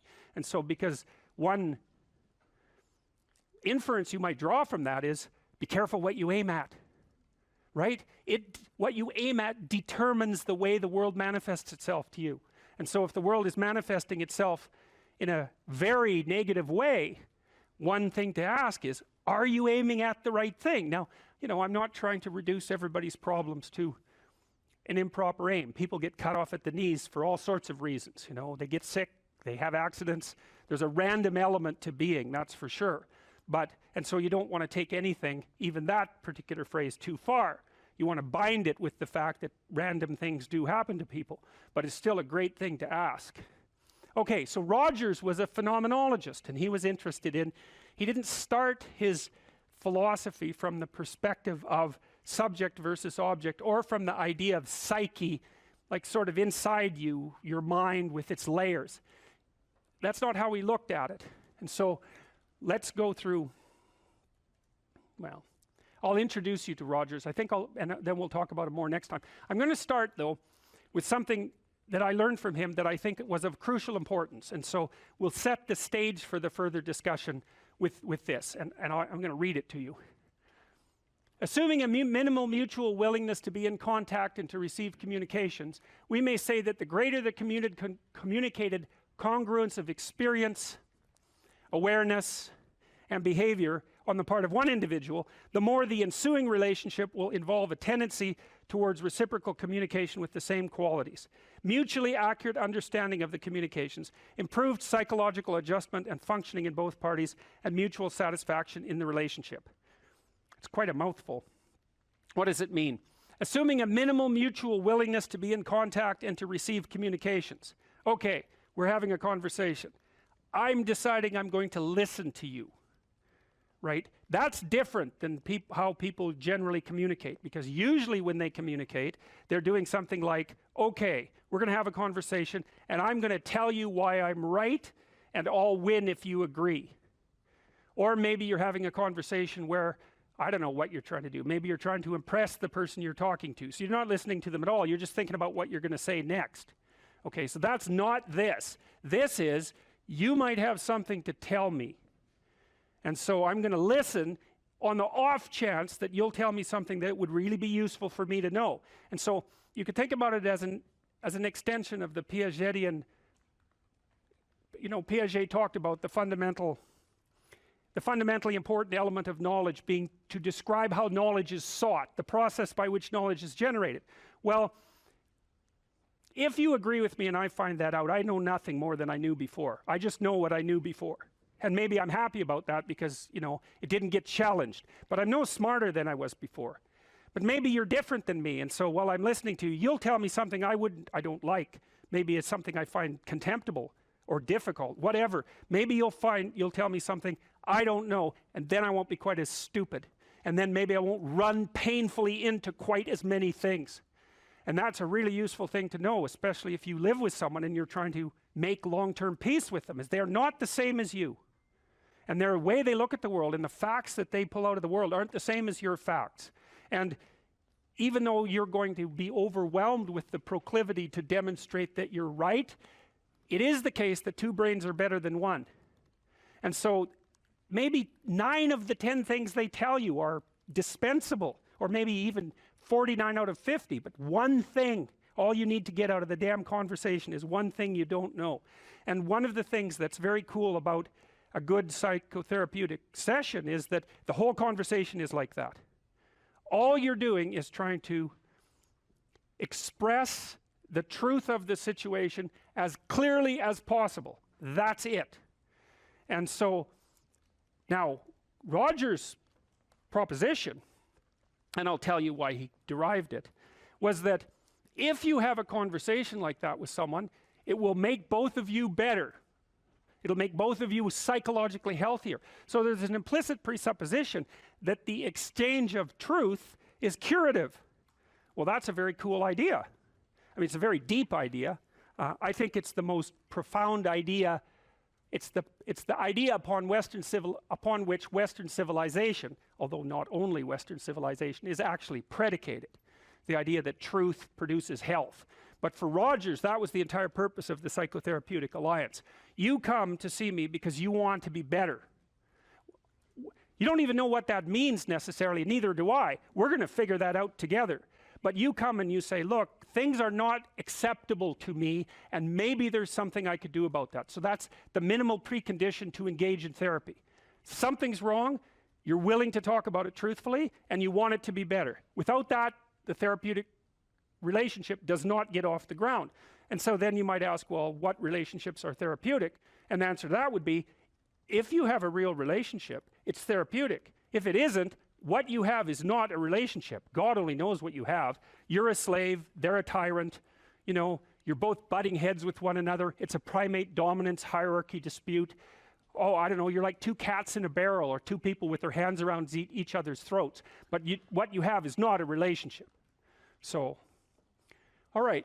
We may say that the greater the communicated congruence of experience, awareness, and behavior on the part of one individual, that's a reference to the same idea that I was describing with regards to Jung. So let's say you come and talk to me and you want things to go well. Well, I'm going to have to more or less be one thing, because if I'm all over the place, you can't trust any continuity in what I say. There's no reason for you to believe that I'm capable of actually telling you, I'm capable of expressing anything that's true. So the truth is something that emerges as a consequence of getting yourself lined up and beating all the, what would you call, all the impurities out of your soul. When I talk to people about doing the future authoring program, they often put it off, and it's not surprising because it's hard. But it's more than that. They think, well, I don't know how to write. I'm going to do a bad job. I don't really like assignments. I'm going to have to do it perfectly. I need to wait till I have enough time. And like one of those is enough to stop you cold, and all 5 of them, you're just done. And so I tell people, do it haphazardly, a tiny bit at a time, and badly. Because you can do that. I tell my students when they're doing their thesis, master's thesis, write a really bad first draft. And then we have a little conversation about that, because they don't think I mean that. Because it sounds like a cliche in some sense. It's not a cliche. It's not a cliche at all. It means you're a terrible writer. But if someone put a gun to your head and said, you have to have your 100-page thesis done by next Monday, or I'll shoot you, but I don't care how terrible it is, you would sit down and write it. And the thing is, then you have it, right? Then you have something, and then you can fix it. You can iterate and fix it. That bad first draft, that's the most valuable thing, and so that's what you need. You need a bad first draft of yourself. And there's an idea that Jung developed about the trickster and the jester, the comedian, right? That the trickster is the precursor to the savior. That's one of the things I learned from Jung that was just, it's so unlikely. You'd never think that. It's so amazing that might be the case, but the satirical and the ironic and the troublemaker, the comedian, the fool is the precursor to the savior. Why? Because you're a fool when you start something new. And so if you're not willing to be a fool, then you'll never start anything new, and if you never start anything new, then you won't develop. And so the willingness to be a fool is the precursor to transformation. And that's the same as humility. And so if you're going to write your destiny, you can do a bad first job. You're going to get smarter as you move forward. That's the thing, is that, so something beckons to you. That's what happens here. Maybe the star that Geppetto wished on was the wrong damn star, but at least it was a star, right? At least it was in the sky. At least it moved him forward. And so you say in your life, well, something grips you and fills you with interest. And you think, well, should I do that? And the answer is, if not that, then something. What if it's a mistake? It's a mistake. Rest assured. What do you know? You're going to stumble around, right? And what's going to happen is this. You're going to not stay in stasis. You're not going to wander around in circles. And I see people like that. They said, well, I never knew what to do, and now I'm 40. It's like, that's not so good. That's not so good. And you might say, well, and there is a literature, too, that suggests that people are a lot more unhappy when they look back on their lives about the things they didn't do than they are about the mistakes they made while they were doing things. And so that's really worth thinking about, too, because there's redemptive mistakes. And a redemptive mistake would be a mistake that you make when you go out and try to do something. You know, you think, okay, I'm going to try to do this. when you're not good at it, you make a bunch of mistakes. It's like, what's the consequence if you pay attention? Is you're not quite so stupid anymore. That's the thing, is you've been informed by the results of your errors. And so what happens is you follow the beacon, you follow the light. And you're blind, so you don't know where the light is. It's dimly apprehended only, and you're afraid to follow it. But you decide to take some stumbling steps towards it. And as you take stumbling steps towards it, you become illuminated and enlightened and informed because of the nature of your experience, because you're pushing yourself beyond where you are, and you're going into the country that you have not yet been in, and you learn something. And so what happens then is the star moves. You move 10 feet towards it, and you think, no, that's not right. I didn't get it right. It isn't there. It's actually there. And so then you see it somewhere else, and you shift yourself slightly, and you move forward. And that's what happens, is that you continue as you change. The thing that guides you forward moves, right? It's like God in the desert in Egypt. The pillar of light that you're following, it's moving. It's not a permanent thing. You move towards it, it moves away, it guides you forward. And so you say, well, is what I'm aiming at paradise itself? And the answer to that is no, because what do you know? You couldn't see paradise if it was right in front of you, but you might get a glimmer of it. And so you move towards it, and you grow. And then the next time you open your eyes, you see a little bit more clearly. And that's what happens, is that just happens over and over, right? It keeps moving. And so you move like this. But the thing that's so cool is that all those zigs and zags, you say, and each of those zags and zigs is a catastrophe. I hit a wall, my God, and then I had to die a little bit, and I barely got back up. It's a phoenix transformation at each turn, and it's painful. But the thing is that even though you've traveled 20 miles, let's say, on that road, and you've only moved 3 miles forward, you've moved 3 miles forward instead of falling backwards, because that's the thing too, is that if you stand still, you fall backwards. You cannot stand still, because the world moves away from you if you stand still. And there's no stasis, there's only backwards. And so if you're not moving forwards, then you're moving backwards. And that's more of the underlying truth of the Matthew principle. To those who have everything, more will be given. From those who have nothing, everything will be taken. It's a warning. Do not stay in one place. Well, as you zig and zag, maybe the cataclysm of each transformation starts to lessen. There's not so much of you that has to die with every mistake. And maybe you end up oriented at least reasonably properly. And if you were sensible, that would have been your trip, but it wasn't, right? It's that, and perhaps it's a lot worse than that. Perhaps there's no shortage of backtracking, but it doesn't matter, because as you stumble forward, you illuminate and inform yourself. And perhaps that's partly because the world is made of information, and if you encounter it and tangle with it, then it informs you, and then you become informed, and then you're information, and then you're ready. Here's some items, so you guys can do a quick big 5 on yourselves.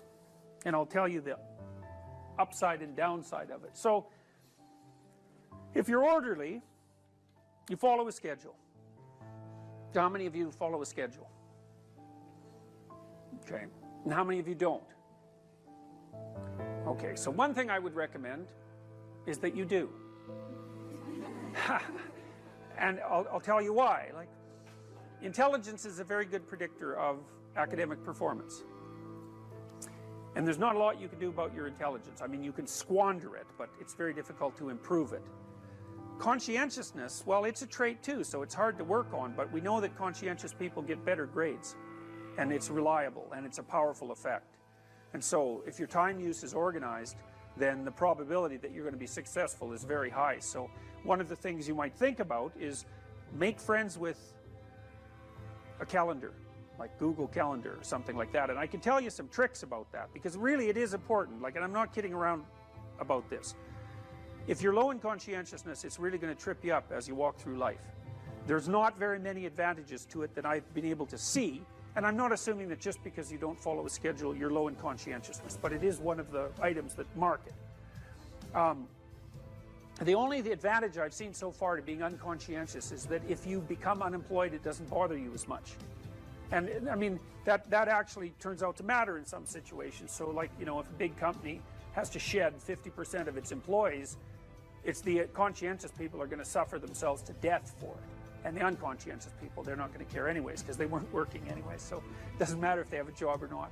So here's one way of thinking about making use of a schedule. Often people are afraid of schedules because they think of them as a trap. You know, you make a schedule and it's like this little prison that you have to live inside, and you know, and all you're doing in your schedule is putting down things you have to do or should do, and so, you know, there's not a lot of fun in that. And so not only is it a trap or a prison, but it's kind of an unpleasant one. But a way to work with a schedule in a lot more sophisticated way is to think, well, I'm going to plan the next week, say, because you plan it day by day, but we'll take the week as the unit level of analysis and think, well, I'd like to plan a week I'd like to have. And then your schedule all of a sudden becomes a tool for increasing the quality of your life. And that's a whole different issue, you know, because you might think, what's the emotion that you suffer, assuming you suffer one of these emotions, if you have an essay that's due and you're not doing it? Like, would you regard that as a pleasant emotion or unpleasant emotion? Okay, so do you think you can characterize the unpleasantness? Like, what kind of emotion is it? It's guilt, okay. Anything else? Frustration? Yeah, so you're sort of frustrated with yourself. Yeah, you need a slap, right? You think, I need a slap. And so, okay, so guilt, anything else? Anxiety? Restlessness? So that's kind of an agitation. Yeah, it's because your body knows you should be doing something, but you know, you're not pointing it in the right direction, so it's shame? Is that reasonable? So, okay, so the reason I was asking you about that is because, you know, most of the negative emotions are associated with neuroticism, but some of them seem to be associated with conscientiousness. And the conscientious negative emotions seem to be guilt and shame, fundamentally. And so recent research, and really recent, I only got this paper like a week ago, I think it's about 4 months old, seem to indicate that conscientious people feel less guilt, but they're more guilt prone. So if they don't do something, that makes them guilty, but they organize their time so they are doing the things they're supposed to do, so then they don't feel guilty. So anyways, back to the schedule. So, all right, you think about your week and you think about your day, and you think, well, how would you improve the quality of a given day or a given week? Well, one of the ways of improving it is to not put yourself into the situation where there are things hanging over your head that you have to feel guilty and ashamed about, because that's a very unpleasant way of being. And you know, if you have an essay that's due in a week and you're procrastinating, then the fact that you have to do that essay can ruin the whole week.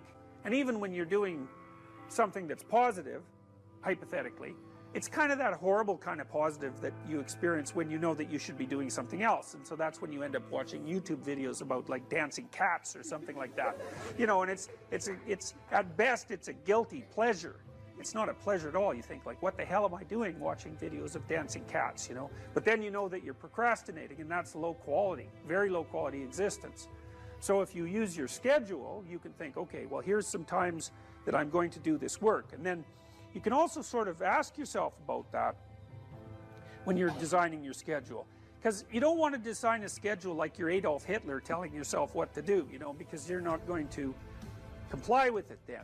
What you have to do if you're going to design a schedule is you have to ask yourself, all right, I'm going to set aside some time to study over the next week or to do this essay or whatever it is. How much time would I actually spend studying? An hour or two a day might be a worthwhile thing to schedule in, and I would say don't schedule in more than that to begin with, because then you'll fail and then you'll stop using the schedule. And so the other thing you want to do is you want to schedule in things that you want to do, and then you want to look at the day or the week and you want to think, hey, that's a week I'd like to have. If I had a week like that, it would be good. You know, I'd be caught up so that all that negative emotion doesn't have to accrue. And I would have done a bunch of things that I'm interested in doing, and at the end of the week I'd be in better shape than I was at the beginning. And if you treat a schedule like that, so that what you're using it is to design the days and weeks that you want to have, instead of using it as this little, you know, jail that you have to put yourself in that you're not going to do anyways, then you can learn to use them. And that's one thing you can do to make yourself more industrious, more conscientious. Follow a schedule. I've told people to learn to use a schedule. And people often hate schedules because they act as their own tyrants, right? They say, well, you have to do this unpleasant thing, and then here's another unpleasant thing you have to do, and then you have to do this unpleasant thing. And you do that for about 3 days, and you think, to hell with this, I'm not doing that, you know, and you fall off the wagon. That isn't what you're supposed to do with a schedule. You're supposed to use it to design the days that you would like to have if you were taking care of yourself. And so some of that is, you know, you wake up in the morning and you think, here's 5 things I have to do that if I don't do, my life will be worse. It's like paying bills, for example, or taking out the garbage. It's like you have to do those because otherwise things degenerate. So you got to put some of those in the schedule because otherwise tomorrow is worse than today, and that's a bad trajectory. But you also want to build in things, you know, you got to act in some sense like you're dealing with a relatively recalcitrant 9-year-old. It's like, so, well, here's some things you have to do, but here's some things that if you do, you could reward yourself with. And if you get the balance there between obligation and reward right, then you'll find that you're motivated to do the things. And that's what you want to do. You want to do that so it's sustainable across days and weeks and months. And so you got to treat yourself like a good boss would treat a valued employee, and not like a tyrant would treat a slave, because the slave will rebel. And, you know, people say, well, I don't follow through on my plans. It's like, well, A, they're probably not very well formulated, and maybe you're doing them because of an external moral obligation or something. They're not really your plans, right? And B, you're acting like a tyrant and a slave, and that's a bad relationship to have with yourself. Treat other people as you would like to be treated. It works both ways. You also treat yourself like you treat other people properly. So that's a necessary thing, and often people don't do that. But the scheduling is really important.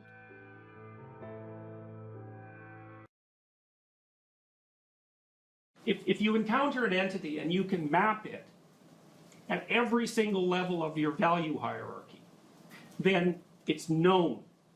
You know how to interact with it at a micro level, and you know what its implications are for every other level of your conceptual being. You know what its implications are for the future. Like, you know exactly how to deal with that thing. It's mapped at every single level. There's other things that are only mapped at one level and not at others. So maybe, you know, you like the mouse, we'll say, for the child who's never seen a mouse, it's like it shares some commonalities with objects that the child is familiar with. But there's sufficient novelty so that it's also contaminated with the unknown. And that makes the child basically alert, semi-startled and alert. Now, the child will immediately refer to an adult. It's a technical term, actually.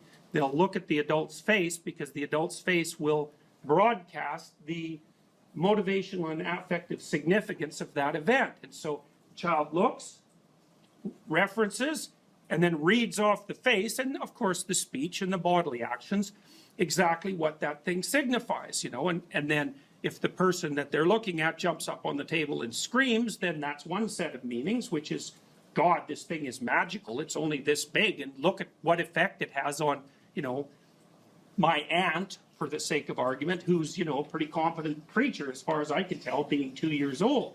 You know, and then if she just dismisses it, you know, her actions are going to determine the meaning of that phenomenon.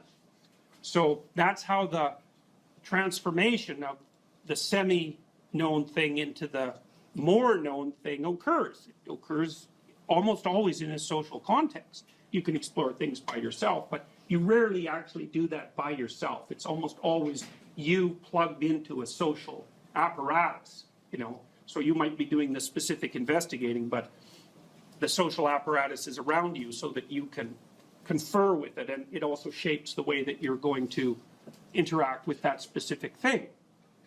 Okay, so the unknown, that's generally, the unknown that you encounter, that's generally characterized using feminine symbolism. And I think the reason for that, there's a bunch of reasons, and we've talked about many of them. One reason is because females do the sexual selection in human beings, and so they act as the face of nature. Another reason is that you can think of new possibility always emerging out of the non-cultural background in some sense, you know. So, for example, let's say that we send an expedition to Mars, and we're gathering new information as a consequence. The reason we're gathering new information is because we've gone out past the domain of our knowledge, in a sense, and we're interacting with something new. And in that interaction, new information is generated.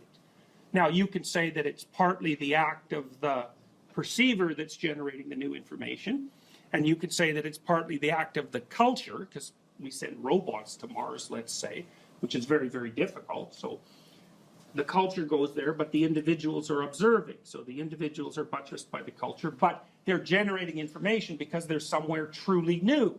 And so the information, you know, the unknown is a constant source of new information. So it's the place that gives birth to new information. And so that's another part of the reason that it seems to be symbolized in feminine form. You know, I'm just taking this in some sense as an empirical fact. I've looked at, it looks like that's how these stories work. And so I'd be trying to puzzle out why exactly that would be the case. You know, I also think it's the case that we tend to look at the world from a social cognitive perspective, right? We filter it through a social cognitive biological apparatus. And so we're very likely to see things in character form, and characters have sexes. And so that's going to happen. And then the attributes of femininity or the attributes of masculinity that get used as symbolic reference, in some sense, there's an arbitrariness about it. So, for example, for the Egyptians, you know, usually you have a sky god, but they had a sky goddess. Now, she generally represents the night sky, which is not exactly the same thing as the day sky. But, you know, you have to, it's so tricky because you have to look at the relationships between the characters in order to decide what all of them mean. And that shifts a little bit from story to story. So this is what would you say? It's an approximation of the underlying structure, but there's a fair bit of variance in it, just like there's variation in stories. So, well, the feminine element has a destructive element and a creative aspect. And you can see that people characterize their environments in that way. So, for example, you can map on environmental beliefs onto this structure. You can say that the environmentalist portrays nature as positive, portrays culture as negative, and portrays the individual as negative. And the basic story is rampaging individual as member of rapacious culture invading the pristine landscape of beautiful Mother Nature. Now, the thing about that story is it's true. The problem with the story is it's half true. Now, so for example, one thing that's interesting to conceptualize is that that's exactly the opposite of the frontier myth. Now, the frontier myth was a story that was used extensively in Europe to drive immigration into the United States. And it was used to some degree in Canada too. And the story was the exact opposite. It's the hero, so that would be the immigrant, pioneer, bringing the benefits of order to a savage wilderness. Well, that's also true. But it's so interesting that both of those things can be true, and they're completely different from one another. There's no commonality at all between those two stories, except for the way that they use the characters. There's a feminine character, a masculine character that represents culture, and then there's another character that represents the individual. And you could even see that, if you think about it historically, the U.S. was founded in some sense on a frontier myth, and, you know, that was too one-sided, and so by the time the 1960s came along, the early 1960s, it shifted to its opposite. And that you need that because systems have to oscillate to some degree to remain stable across time. They can't just be fixed in place. So they're going to play back and forth through the archetypes in an attempt to keep them balanced, because that's what you're trying to do. You're trying to keep them balanced. And so, well, you have the destructive and creative element of Mother Nature. You see that all the time in movies where the thing that the hero is striving against is the negative element of the unknown. How many of you have seen the movie Alien? Okay, so, you know, that's a pretty graphic representation of, well, those aliens are more reptilian in form. So they're almost like, they're more at the dragon of chaos level of civilization. But they're like a terrible external force that's threatening human culture and the individual. It's exactly the opposite story that's played out in, what was the movie with all the blue creatures? Avatar, right. Avatar is exactly the opposite of that, where, you know, the unknown nature is just nothing but, it's like sweetness and bliss, and, you know, and the human culture is portrayed as spearheaded by greedy and rapacious individuals who are basically manifestations of the military-industrial complex. The funny thing is those both make good stories, and that's because, well, it's because they have enough archetypal truth so that there's many situations that they're relevant to. You know, sometimes Mother Nature is your best friend, and sometimes it's your worst enemy. And so you could go down to the jungles of Peru, and you could talk to the people who live there, and you could find out what they know about medicinal plants in the jungle, and you could bring home things to cure disease. Or you could just go down there and get lost in the jungle, and then you're dead. You know, in some sense, it's the same jungle. And whether it's positive or negative depends on what stance you take towards it and how you behave. And so the other thing that's really interesting about mythology, and this is the lovely element of mythology, is that part of what it does is tell you how to take this incredibly complex landscape that's positive and negative at the same time at every level of analysis, and how to navigate through it so that the proper balance is maintained as far as the entire system is concerned. So that culture has an orderly element, and that's what protects us here, and it has a tyrannical element, and that's what makes you treated like numbers at the University of Toronto. You know, you get both of those at exactly the same time. And then the archetypal individual has the same fundamental nature, hero or villain. And you know, those have archetypal roots, because the ultimate hero is the ultimate perfect person, and the ultimate villain is, you know, Satan himself in whatever form he happens to take. You know, and it doesn't take much knowledge of this structure before you can start seeing it manifest itself all over, especially in movies that are particularly popular, because they almost always have a central archetypal theme. The Marvel superhero movies are a really good example of that. So, you know, and if it's complex literature, the archetypes are mixed to some degree. So you have a hero who's not only a hero, you have a hero who has all sorts of flaws, you know, and he's in a culture, or she's in a culture that has positive elements and negative elements, and they're in a broader landscape that's characterized by exactly the same thing. So it's nuanced, you know, and the more sophisticated you get, the more you can tolerate that kind of nuance. And I think that's also one of the things, that's partly why literature is such a good antidote to ideology, because the more sophisticated the literature becomes, the more complex and fragmented in some sense, or no, differentiated. The more differentiated the archetypal landscape becomes. So when someone tells you a story, whatever the story happens to be, one of the things you can do when you know this substructure is you can say, okay, yeah, but where are the missing pieces? Where are they going? Because if they're not included, then they're generally projected onto something. You know, because they're there, you can't get away from them. They're there. How does the person account for them? You know, so.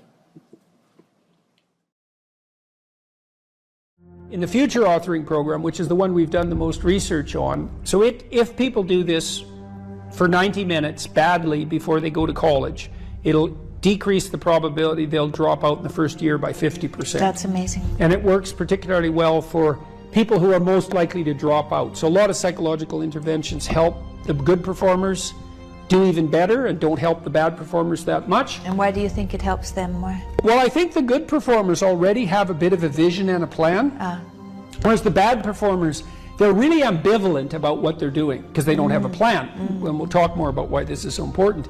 So if you don't have a reason to do something, and then a reason not to do it comes up, well, then you just not do it, because not doing things is real easy. You could just sit there and not do things all day. doing things takes effort, and so any resistance is likely to, it pushes back against you.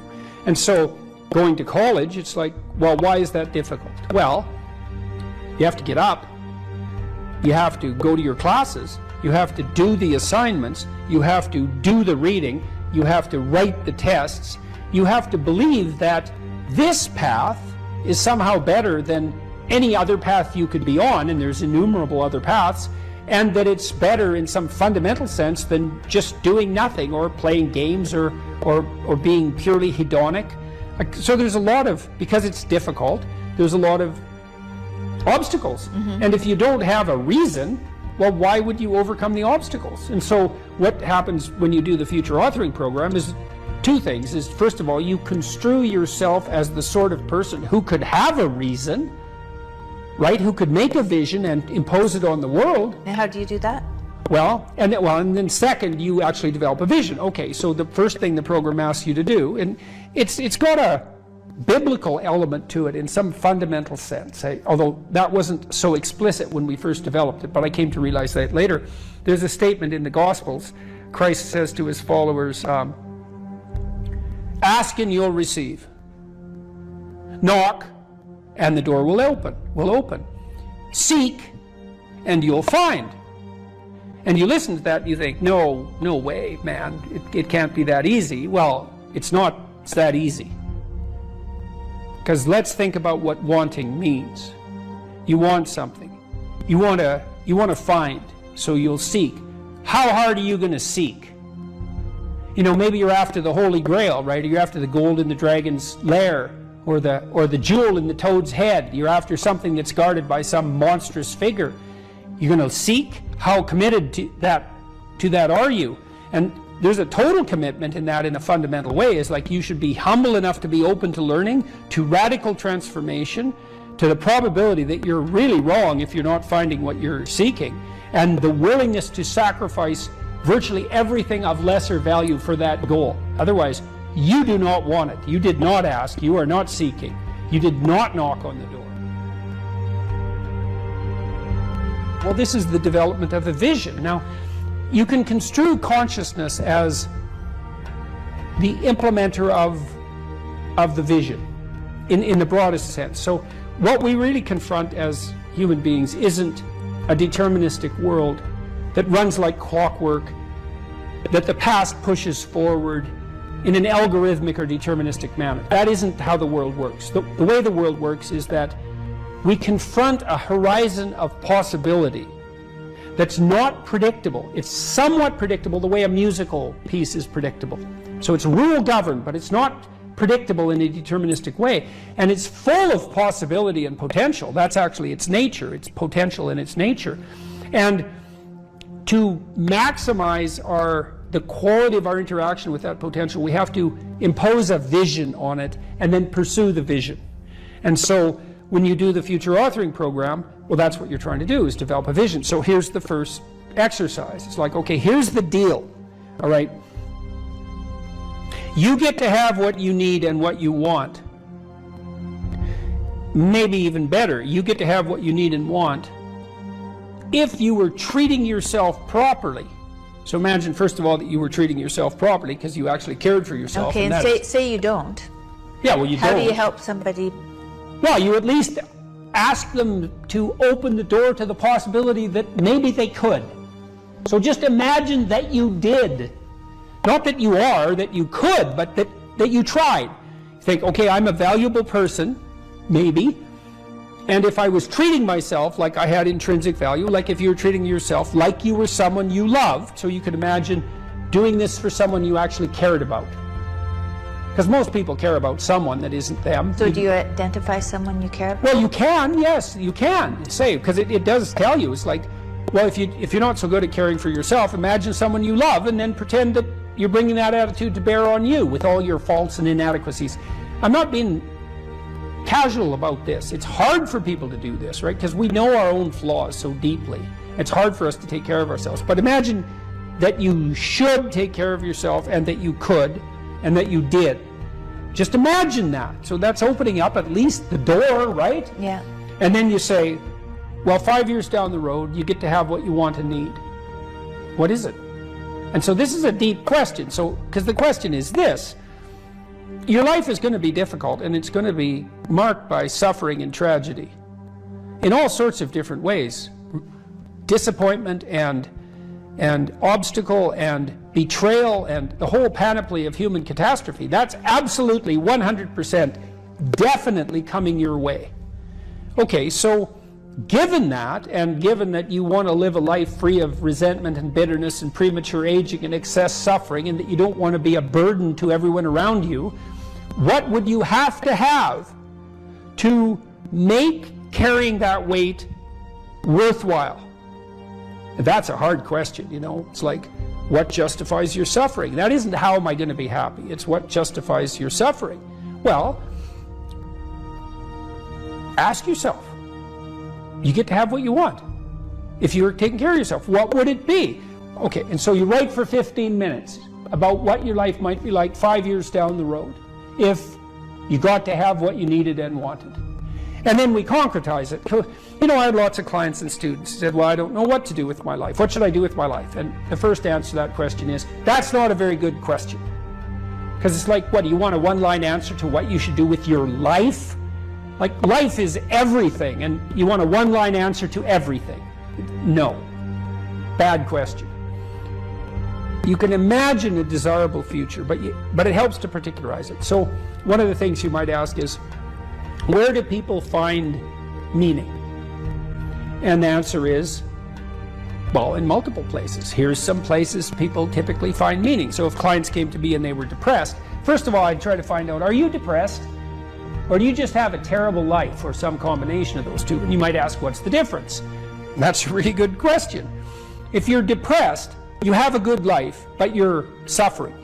So what would it mean that you have a good life? Well, it means somewhat different things to different people, but you can kind of triangulate on it. Probably you have an intimate relationship, or at least you have the prospects of one. So at least you want one, and you believe that maybe you could have one if you don't have one, and probably if you have a good life, you have one. You have some friends. They're real friends, right? You have some family members, children, perhaps, if not children, parents and siblings, or perhaps both, grandchildren. You're nested inside a family, and your relationships with your family are desirable. You have a job or a career, and so if it's a job, well, then it's hard, and maybe you wouldn't have picked it as a vocation, but at least maybe you have good relationships with your coworkers, and you're doing something difficult, but that's actually socially productive and useful and generates an income. So that's not nothing.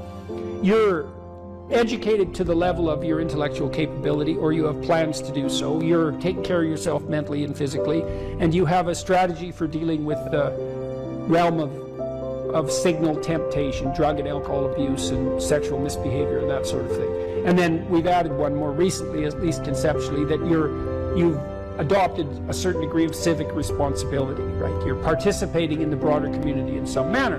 And if you're doing none of those, my life is meaningless. Are you doing any of these? No. Well, that's why it's meaningless. Those are the domains of meaning. And so, if you're miserable and you have none of those things, the first thing to do, if you're a cognitive behavioral therapist with someone, is to say, well, how about we work on like one of these things to begin with? You know, you need some friends. You need to get out in the dating market. You need a job or a better job. You need an educational plan. Like, you don't have a life, so of course you're miserable, because without sustaining meaning, life is just tragedy. And so your lot is misery. And so anyways, we ask people to go through these 8 different domains and say, okay, you can have what you want, but you have to aim at it. Sin means to miss the mark, by the way. It means to miss the target. That's what takes you away from God, is to miss the target. What target? Yeah, right. What target? Right.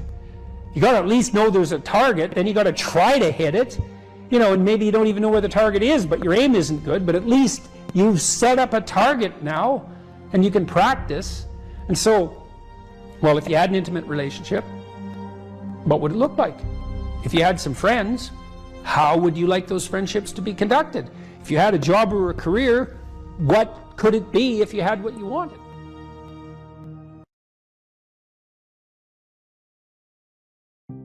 I don't know what the hell you should do with your life. I can help you figure it out, maybe. We can talk about it, but you are the person who has to decide if the things that you're aiming for, you know, get you out of bed in the morning. And then you got to specify the transformation processes and start practicing them.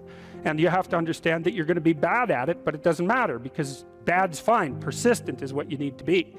If you persist, with tiny improvements, if you persist, you win. It's direction that produces primary positive emotion. And so if you need positive emotion to move through life, which you do, because you can't even move without positive emotion, and also positive emotion is a good bulwark against terror and pain. If you need those things, then you need direction, you need a goal, you need a value structure. You let all that nonsense burn away. And you might say, well, I don't know what I should leave behind. And the answer to that is, that's a lie. All you have to do is ask yourself. You'll come up with a list instantly of 100 stupid things that you're doing that you know you could stop doing. Take on the consequences of error and learn from it, and then you win constantly, because even if something goes sideways, you think there's something to be derived from this.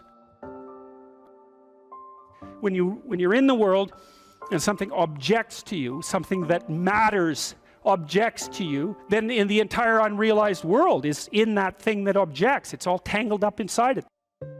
That's why it's the great dragon of chaos. It's everything that's outside of your conceptual structure. And what is that? It's everything that lurks outside of your walled city. And it's manifested itself like the snake in the garden. And the easiest thing to do is say, I'm not having anything to do with that. But the problem with that is, well, you get your C- and you don't do anything about it. Maybe you're a little bitter and more resentful, and your study habits get a little worse. So the next time you get like a D+. And then you collect a bunch of F's, and then you stop going to school, and then you stop showering, right? Then you end up jumping off the bridge. And so that's how the dragon eats you when you don't pay attention to it. And so it's no bloody wonder that people avoid, you know. It's really no wonder that they avoid, because error messages contain within them the implicit world. Now, the upside of that is, well, they contain within them the implicit world.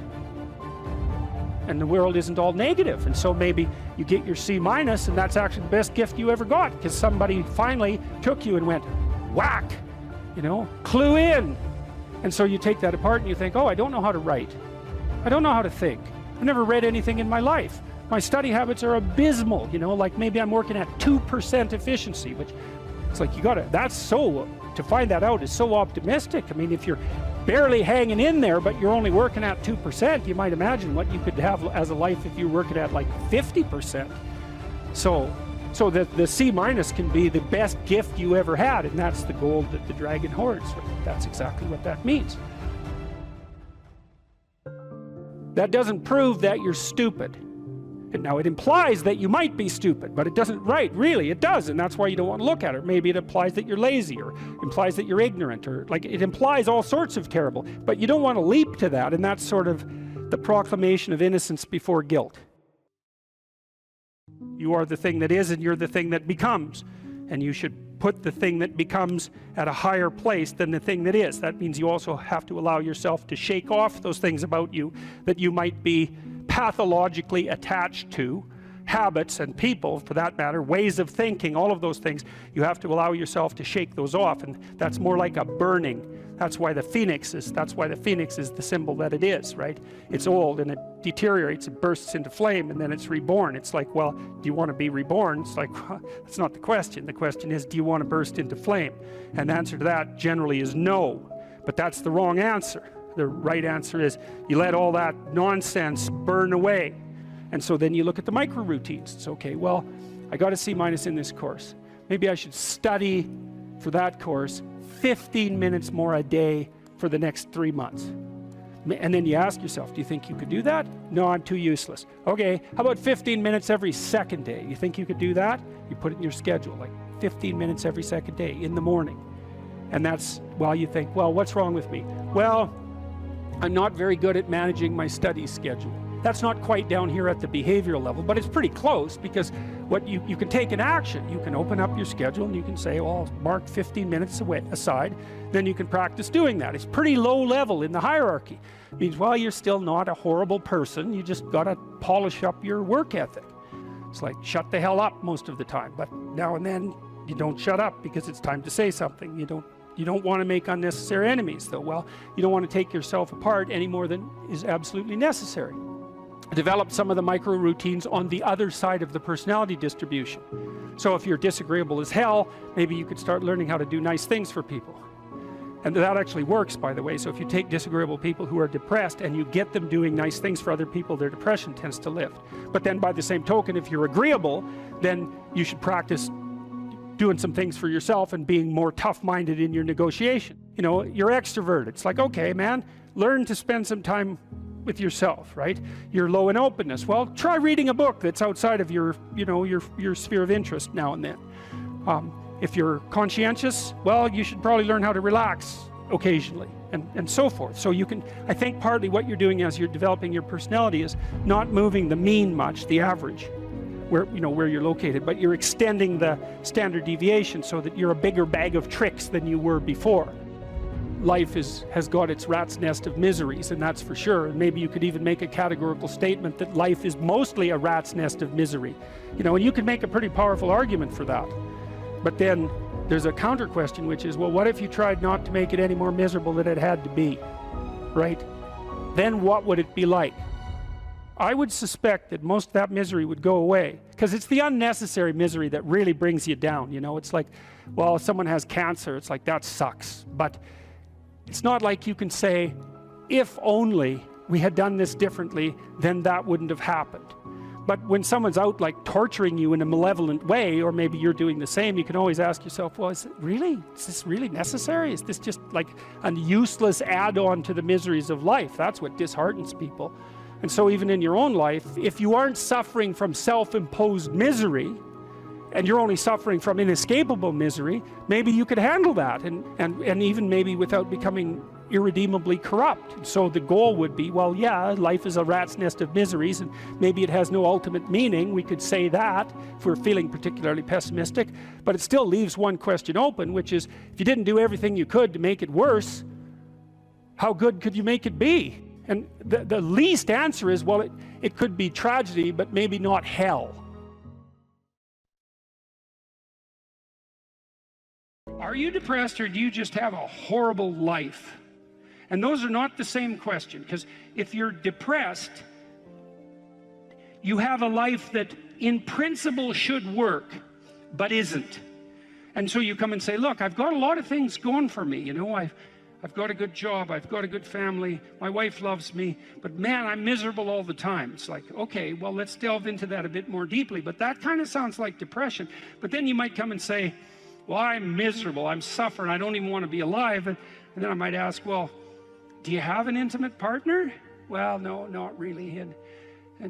And I have had a history of catastrophic relationships. Do you have any friends? Well, you know, I have this one person I phone like once every month or so. But other than that, no, I don't really see anyone. Well, do you have any close family? No, my family's pretty fractured. I don't get along with my mom and dad. I don't see my sisters or my siblings much. It's like, well, how about a job, or how about a career, or failing that, a job? It's like, well, I've always kind of been underemployed, and I just lost my job, and you know, that's not going very well, and so on. You can walk through someone's life, and you can find out if they're reasonably embedded in a hierarchy of social institutions. And if the answer is no, no intimate partner, no family, no children, no friends, no job, no career, no educational pathway, no engagement in civic responsibility, let's say, no church attendance, no spiritual life, no routine. It's like, well, you're not depressed, you just have a horrible life. Multidimensionally. Like, it's no wonder you're depressed. There's nothing in your life that is working. But it's interesting, because that's not exactly a diagnosis at the level of the individual. It's a diagnosis in relationship to the relationship between the individual and this structure of containing social institutions. If you don't have an intimate partner, and you don't have a family, and you don't have any friends, and you don't have a career or a job or any civic involvement, or any involvement, let's say, with religious institutions, and you don't have any creative striving, all you've got left is pain. And so that's what you have. And so here's a different way of thinking about sanity. Sanity isn't being well constituted as an atomized individual. Sanity is what makes itself manifest if you're properly situated in a hierarchy of social order. To be well constituted, you have to be a harmonious player in a multidimensional symphony in some real sense of social interaction. It's very hard to stay on the straight and narrow without a partner who doesn't share your blind spots, correcting you constantly. You know, now that's annoying. There's a tussling about it, right? There's a fractious and adversarial element to that, because if you're married, you don't see eye to eye, and thank God for that, because sometimes in your foolish insistence on being right, you're wrong, and wrong in a way that'll take you out. And so you better have a partner who doesn't think the same way you do. And fortunately, if you have a partner, you have a partner who doesn't think the same way you do. And so if you can get the dialogue flowing, then that's a mutually corrective mechanism. And so then you might say, well, the truthful dialogue between partners in a marriage is actually, it's the process by which sanity itself is generated. And I mean technically, it's like you're too complex to regulate yourself, period. And so you need other people to help you do that. So if you have a wife or a husband, someone who knows you and is there for the long run, they can help, you can help each other find the meaningful path and stay on it. And you can't do that alone. And probably just having a partner isn't enough. You need kids, likely, to keep you sane or to drive you crazy, depending on the nature of your children. Let's say you need family, you need your parents, you need your siblings, you need another community around you that's not merely your wife, because you're so crazy that it takes a village to keep you sane. And so, and then surrounding that more intimate web of kinship, you need friends. And friends keep you sane. Well, how? Well, you have to act in a manner that makes them want to be around you to have friends.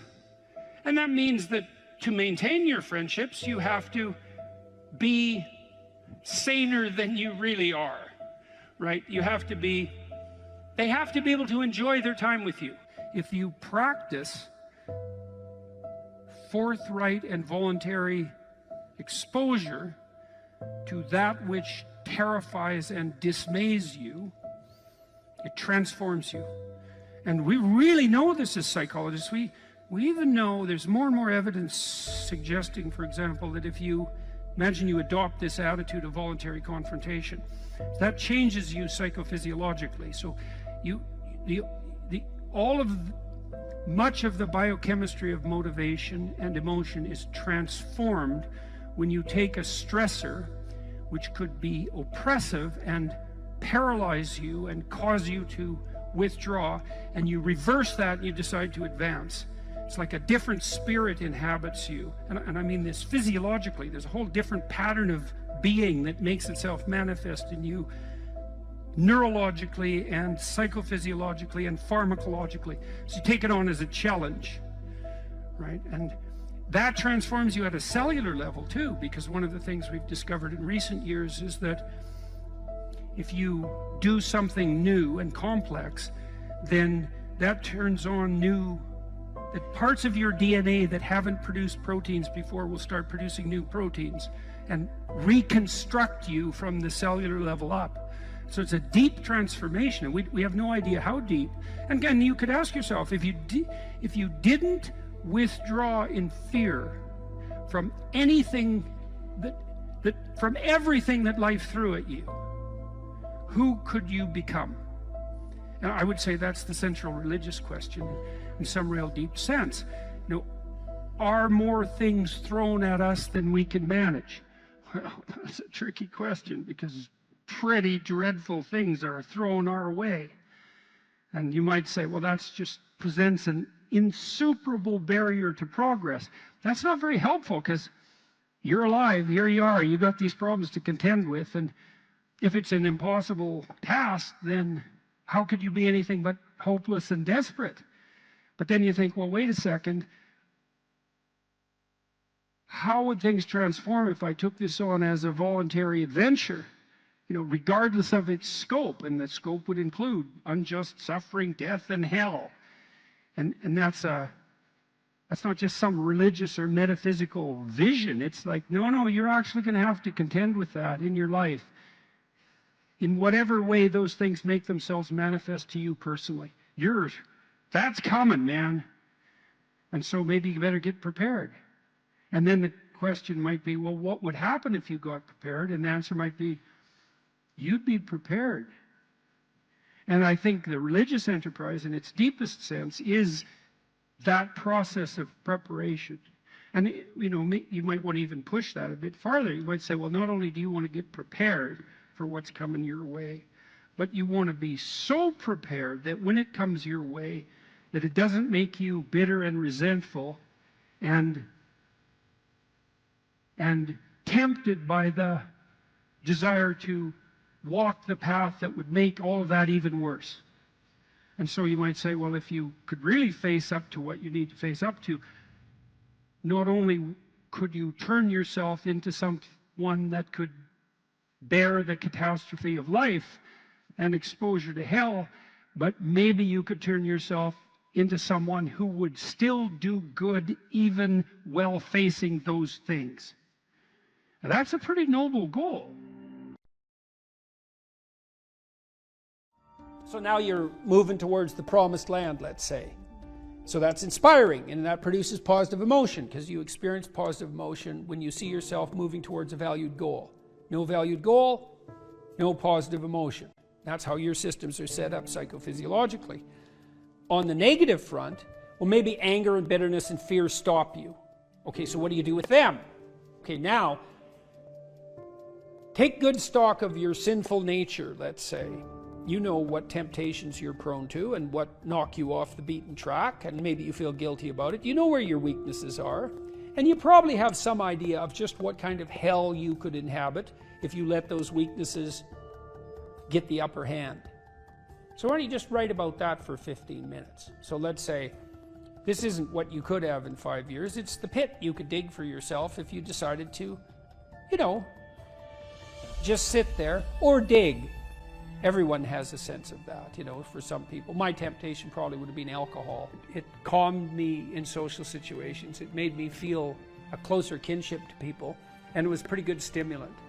And so it was a really good drug for me, and I enjoyed it quite a lot, too much. But I learned that I had better things to do.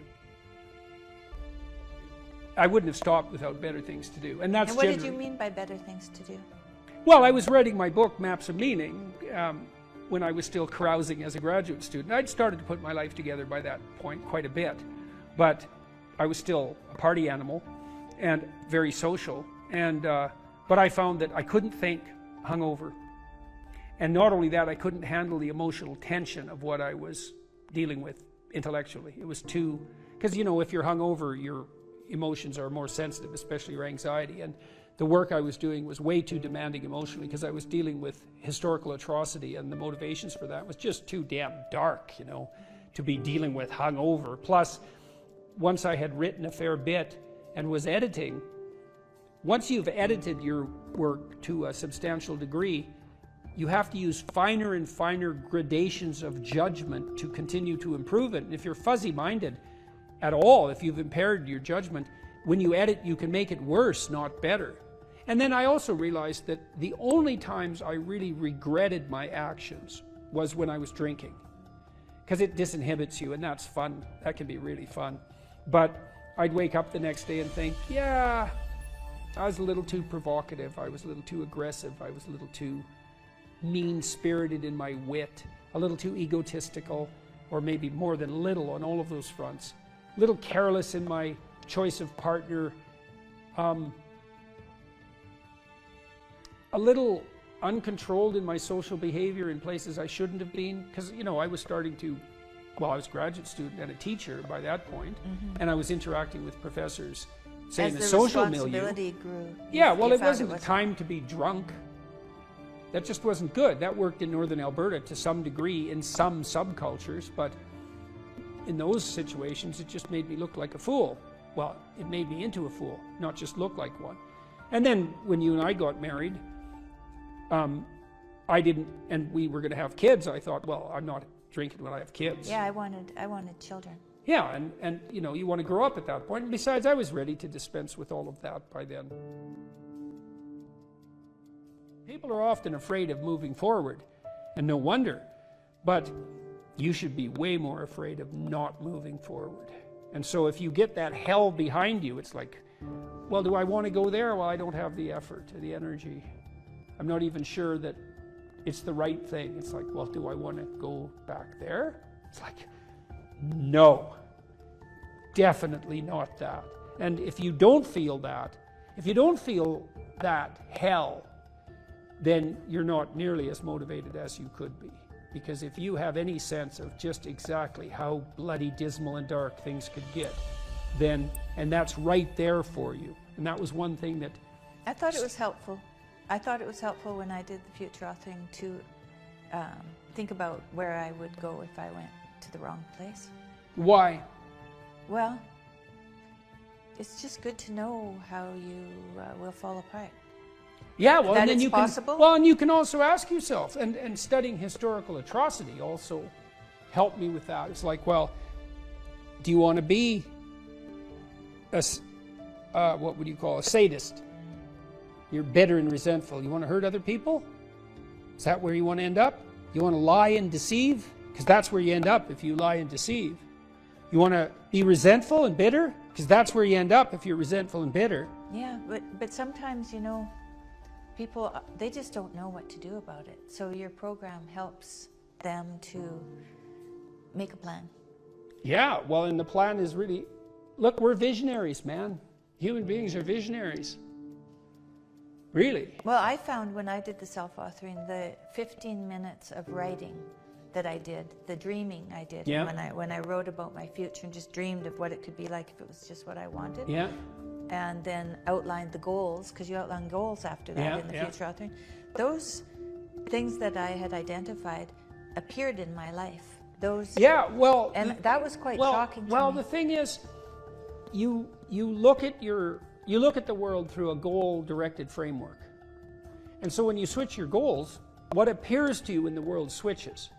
It's mystical in a sense, but in another sense, it's just understandable. It's like, well, if I look that way, I see the TV and the couch, and if I look this way, I see you in the chair. Well, that's not that mysterious, but what I've done is I've changed the reality that manifests itself to me just by changing the direction of my orientation. Well, we do that metaphysically as well. And so, for example, if you decide that you're going to be courageously trusting towards people when they offer you an opportunity, even though you're skeptical and timid, but you decide, no, I'm going to have some faith in people, so I'm going to be courageous and trusting, then when they open a door to you that's an opportunity, you'll think, oh, that's a door I could walk through, instead of thinking I'm moving into a trap. And it's the same reality in some sense, but the way that you're interacting with it changes. Well, it can change. It can invert. It can change so radically that it barely looks like you're living in the same world. There are a lot of potential interpretations that you can validly lay on the world, and some of them are extremely positive, and they still work. And wouldn't that be lovely if you could lay an incredibly positive vision on the world in a calculating and strategic manner, not an instrumental manner, right? Because you're aiming at something genuinely good, and that would work. And that is how the world works. One of the things I loved, maybe we can end with this too, one of the things I loved about my clinical practice, I loved this. It was so good, and I miss it. We were always working, the best parts of me and my client were working together to make everything about their lives better. And it worked. Like I had lots of female clients who tripled their income in 4 years. They didn't even think that was possible. It's like, well, I don't make enough money, I'm barely making ends meet, single mothers, I have no idea what to do, I don't like my job. It's like, well, let's make a plan here. You know, what do you want? Well, I'd like to make this much money. Why don't we double that? And just, because you're going to aim at something. Some people do make more money than that, so maybe it could be you. Well, is that even it's not even possible. It's like, well, let's just assume that maybe it's possible and see what you'd have to do. Well, you got to get your CV together. Well, it's full of holes. Okay, well, let's fix the holes. Okay, now you got to get a plan. Well, I'm not very good at interviews. Okay, let's practice interviewing till you're not just good at it, you're looking forward to it.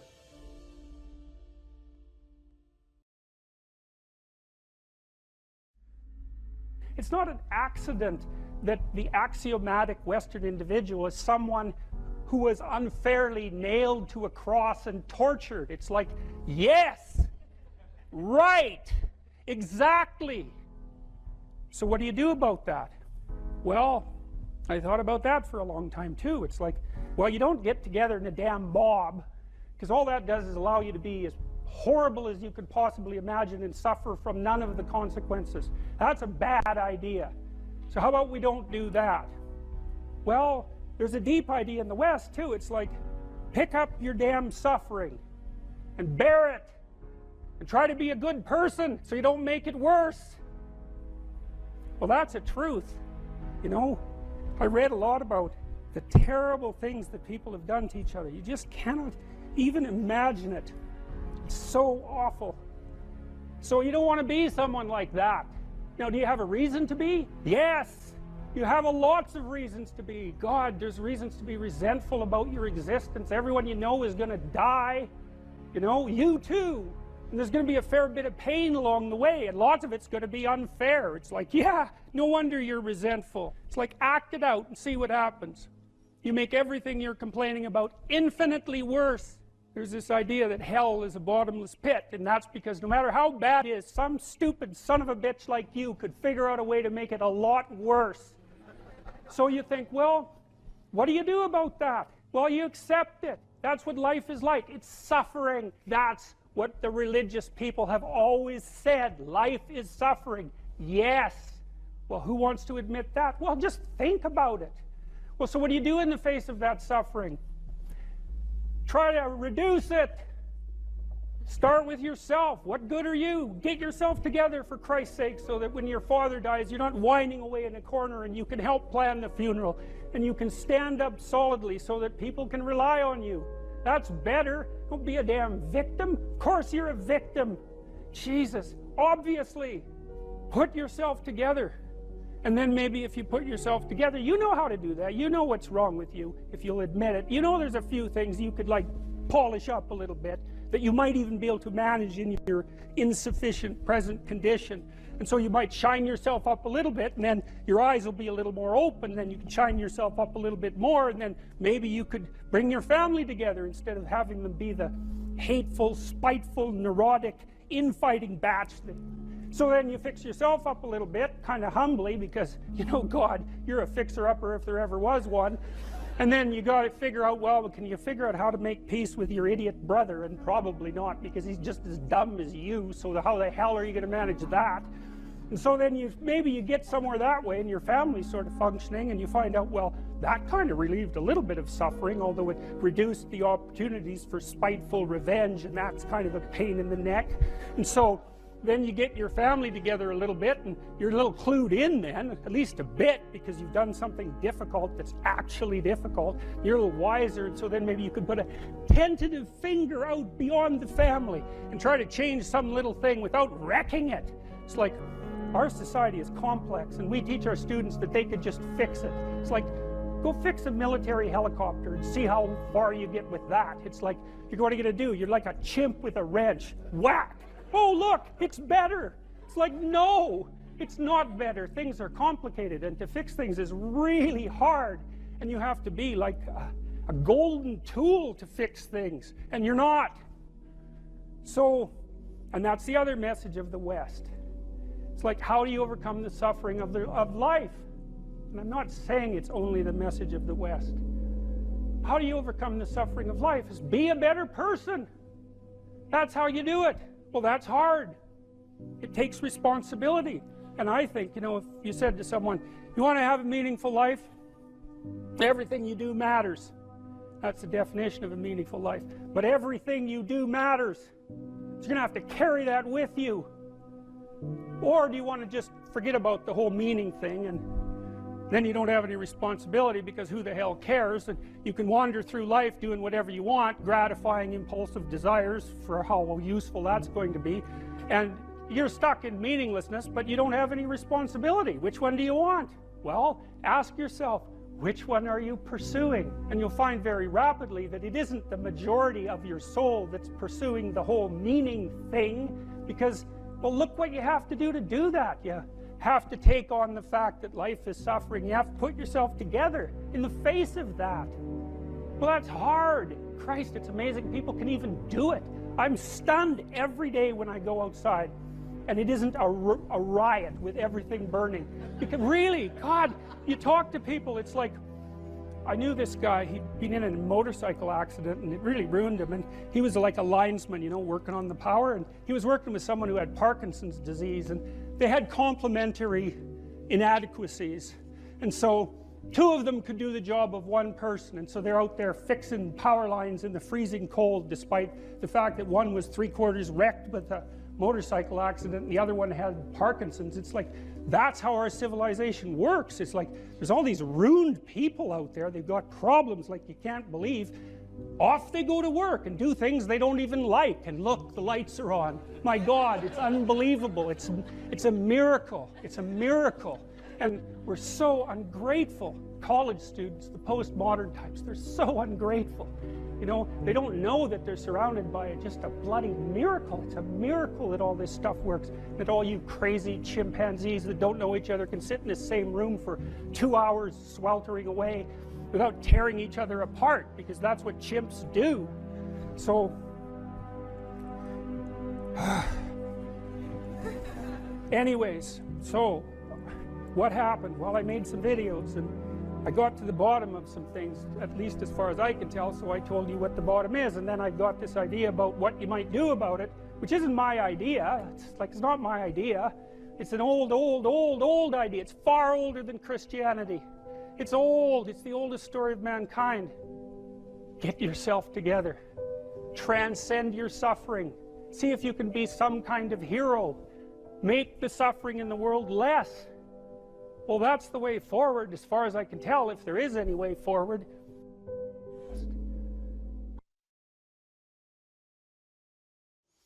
I called the course Personality and Its Transformations, and I think you could think about that as a restatement of the idea of being and becoming. And that's what you are. You're, for whatever that means, you're an entity that both is and is transforming. And there's a rule that goes along with that, by the way, which is don't sacrifice who you could be for who you are, which means if you have to choose to transform in a positive direction or maintain your current position, then it's better to transform in a positive direction. So you might even think of that as the core of your being. That's a Piagetian idea. It's a Jungian idea as well.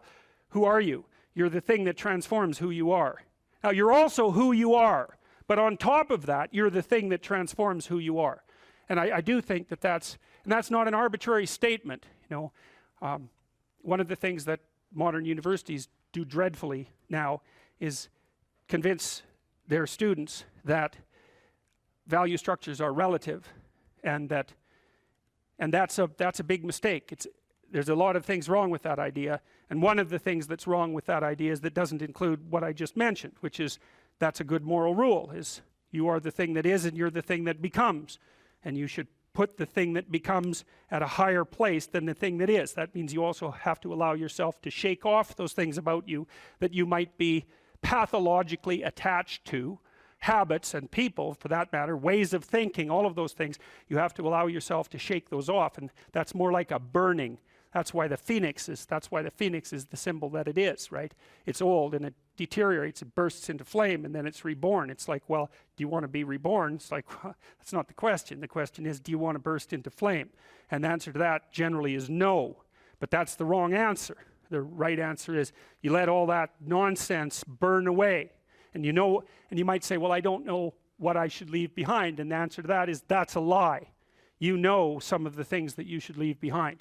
All you have to do is ask yourself. You'll come up with a list instantly of 100 stupid things that you're doing that you know you could stop doing. Some of them maybe you don't know you could stop doing. It's like, well, fine, leave those alone for now.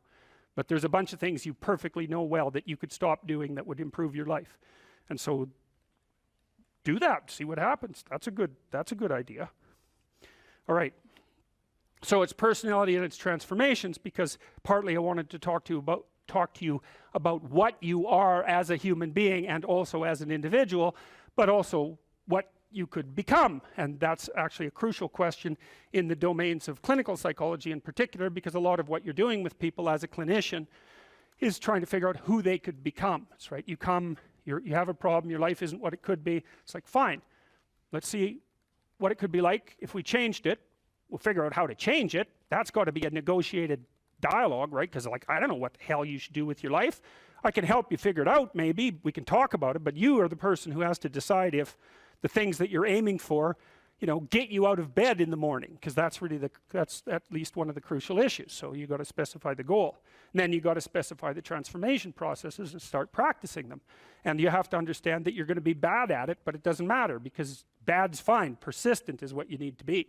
If you persist with tiny improvements, if you persist, you win. So okay, so in a broader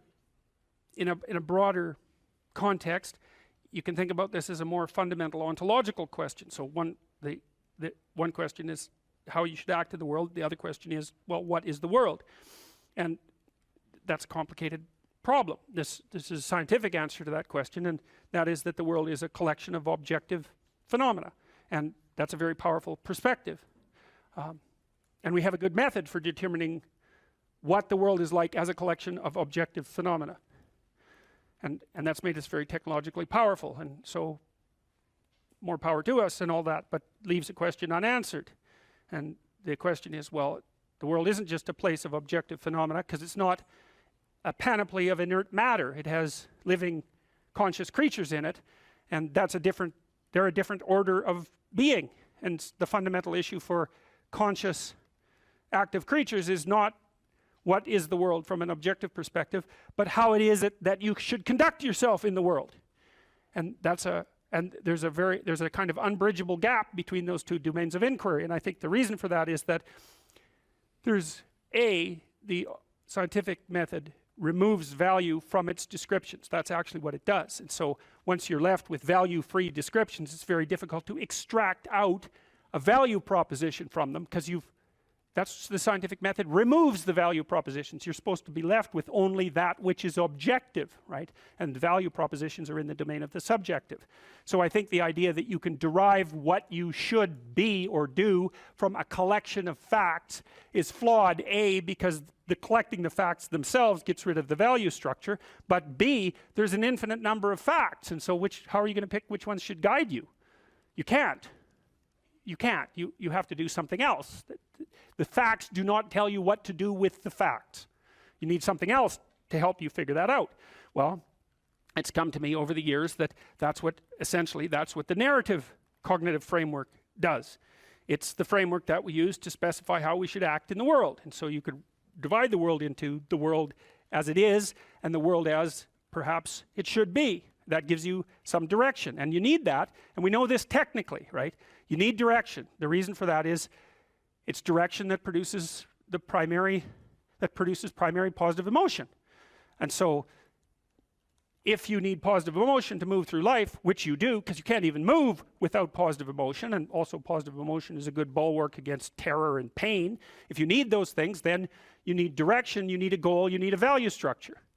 So that doesn't seem particularly disputable to me. You could still say, well, what value structure? It's like, okay, fine, that's a good question. But I've thought a lot about that too. So if we're going to adopt a value structure, there's a couple of rules that go along with it. And this is why the bloody postmodernists are wrong, as far as I can tell, is A, it can't just be my value structure, because I'm stuck with you. And we're both stuck with all these other people.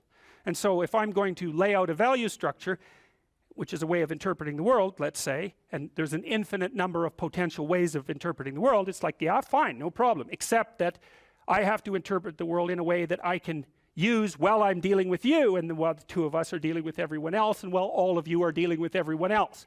And so that's the Piagetian game proposition. If you want to be a popular kid on the playground, you better play games that other people want to play. That's a brilliant, brilliant, brilliant observation. And I told you that Piaget was trying to heal the rift between science and religion, and that's one of the things that he did that he thought helped do that. The question is, well, where do moral judgments come from? Well, they emerge as a consequence of consensus, and it's a bounded domain. If we're going to occupy the same space for any length of time, and those are two critical propositions, the same space and a long time, then we have to figure out how to play an iterative game that doesn't spiral downward, hopefully that might even improve, that we both don't object to, because otherwise it's not going to work, right? You'll walk away and play another game, or the game will disintegrate catastrophically. So there's massive social constraint on what constitutes an appropriate frame of reference.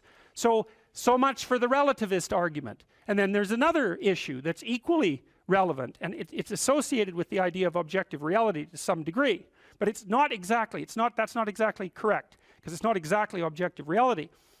Let's say that you and I decide to occupy the same place for some substantial amount of time, and we figured out how to solve the problem of being together.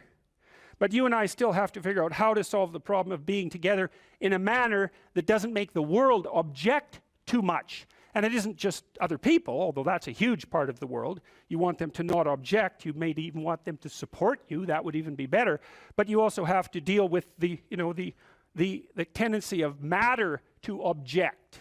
Because so your mode of being in the world, your interpretive framework, as a description of how you should act, is actually the laying out of a strategy that will produce the ends that it predicts, which are the things that you want. So this is the pragmatist perspective. This was worked out by William James and his people back in the late 1800s in New England, the only genuine brand of American philosophy. And what the pragmatist said is, how do you decide if something's true? The answer is, how the hell can you? You don't know anything. Well, that's true, but that isn't helpful, because there you're stuck with the problem of how to be in the world. Well, so what you do is you lay out a mode of interpretation that has an endpoint. And then you run the mode of interpretation, embodied, right, because you act it out. And if it doesn't produce the outcome, then it's not, well, let's say, true. The claims within it they're not true by the definition of the game itself. So you might say, well, you're a kid on a playground. You want to play a game. One of the implicit demands is that the game is fun. If it's not fun, it's not worth playing. So you play it for a while, and then you see, well, was that fun? If the answer is yes, then you keep playing the game. You say, well, that game it's good enough, it's accurate enough, it's true enough. And so you lay out interpretations in the world, and they're subject to massive constraints. Other people have to go along with them and cooperate with you, because if they don't, then look the hell out, like it's a major, serious, non-trivial constraint. And then the other thing is, well, social proof isn't good enough. It also has to work in the world outside of the social world.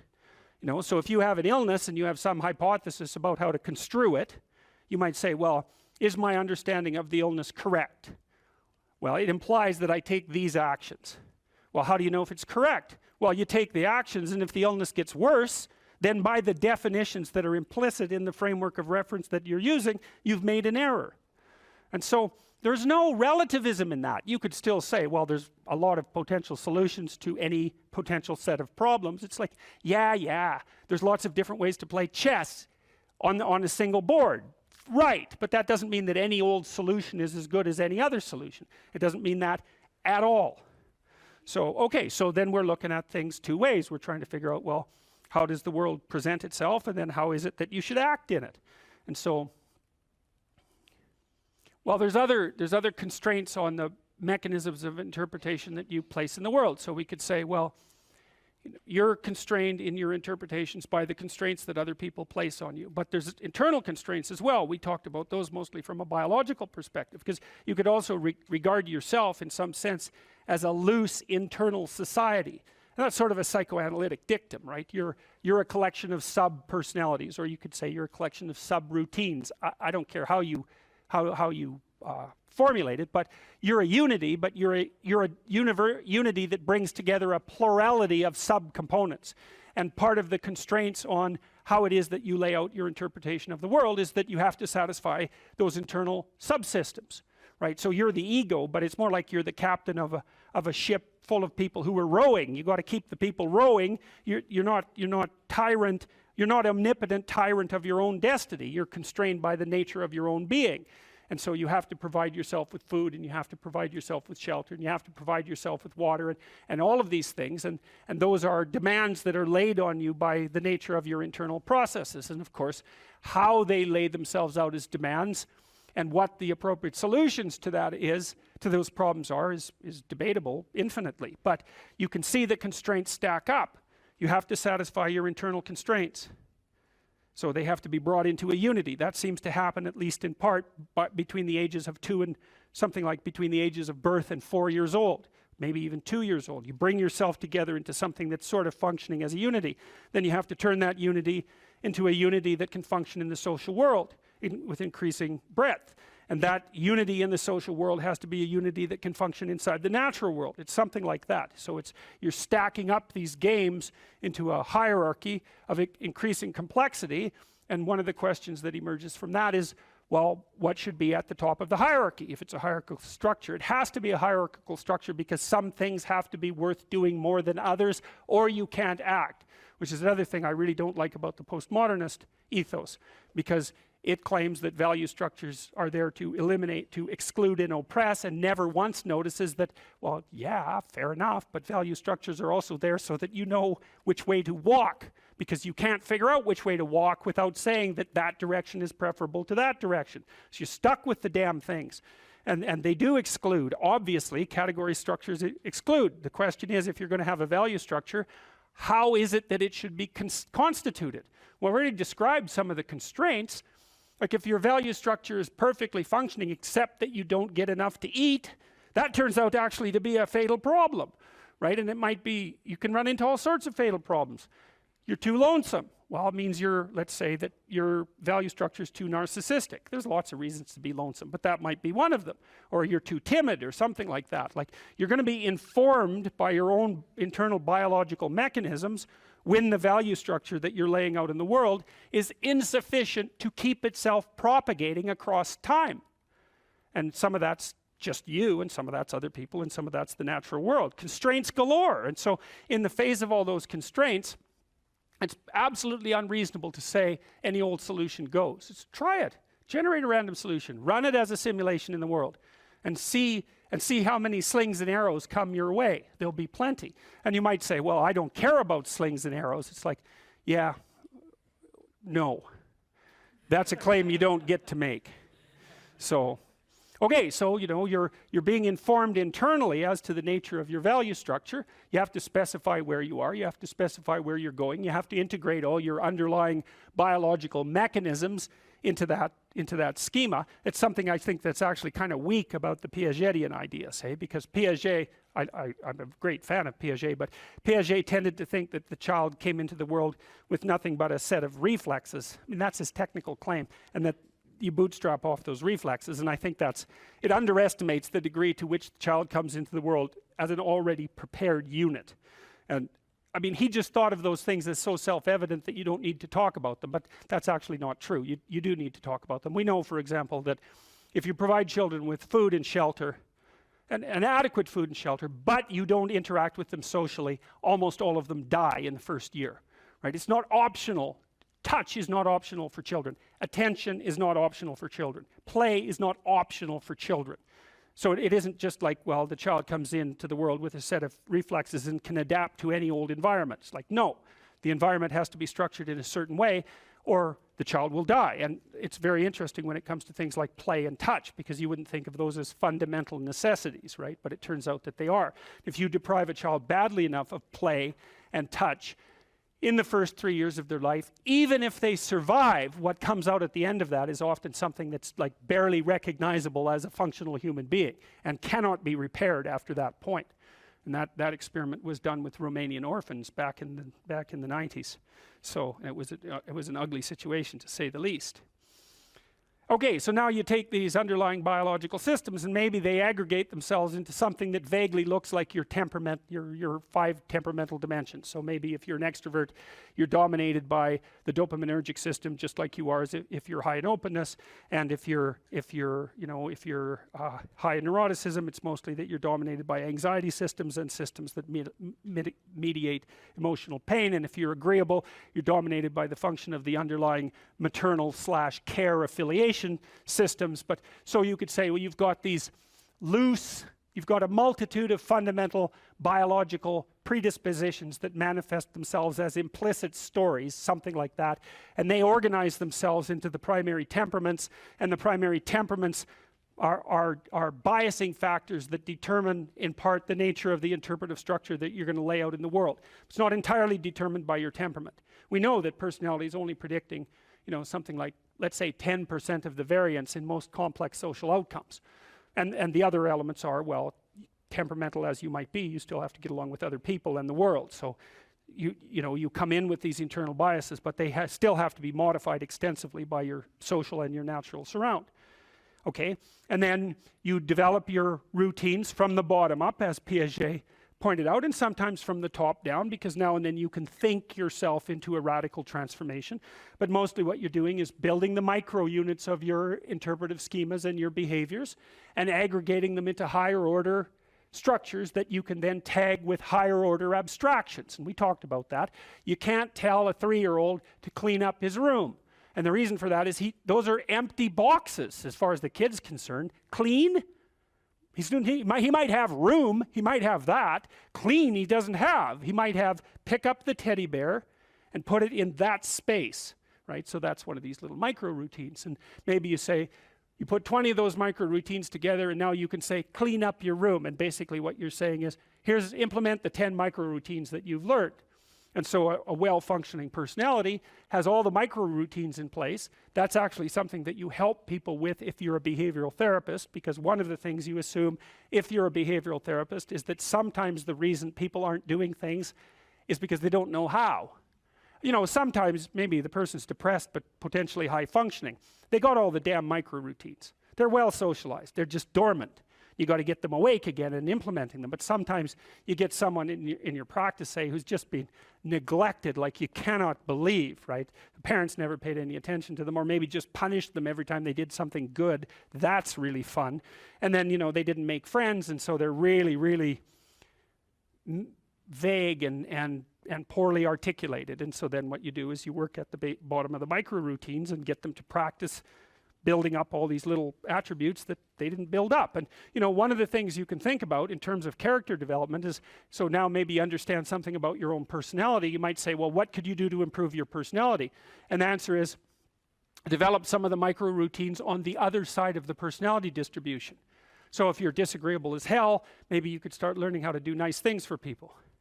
And that actually works, by the way. So if you take disagreeable people who are depressed and you get them doing nice things for other people, their depression tends to lift.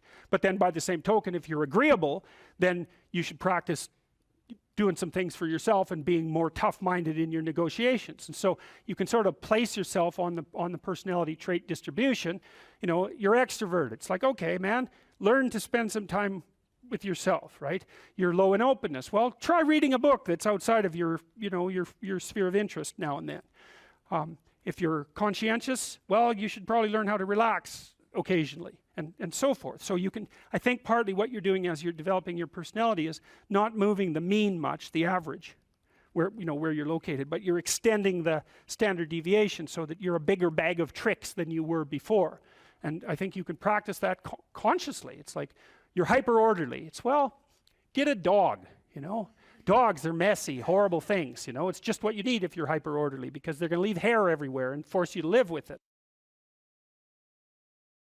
Is there room for jealousy and insecurity in a relationship? Is there a healthy amount of jealousy that people should have in a relationship? Or does jealousy and insecurity only cause more suffering and pain in a relationship? Well, I think there's a reasonable amount of proprietary interest, let's say. I mean, in a classic monogamous relationship, a marriage, there's sexual fidelity as a crucial element of that.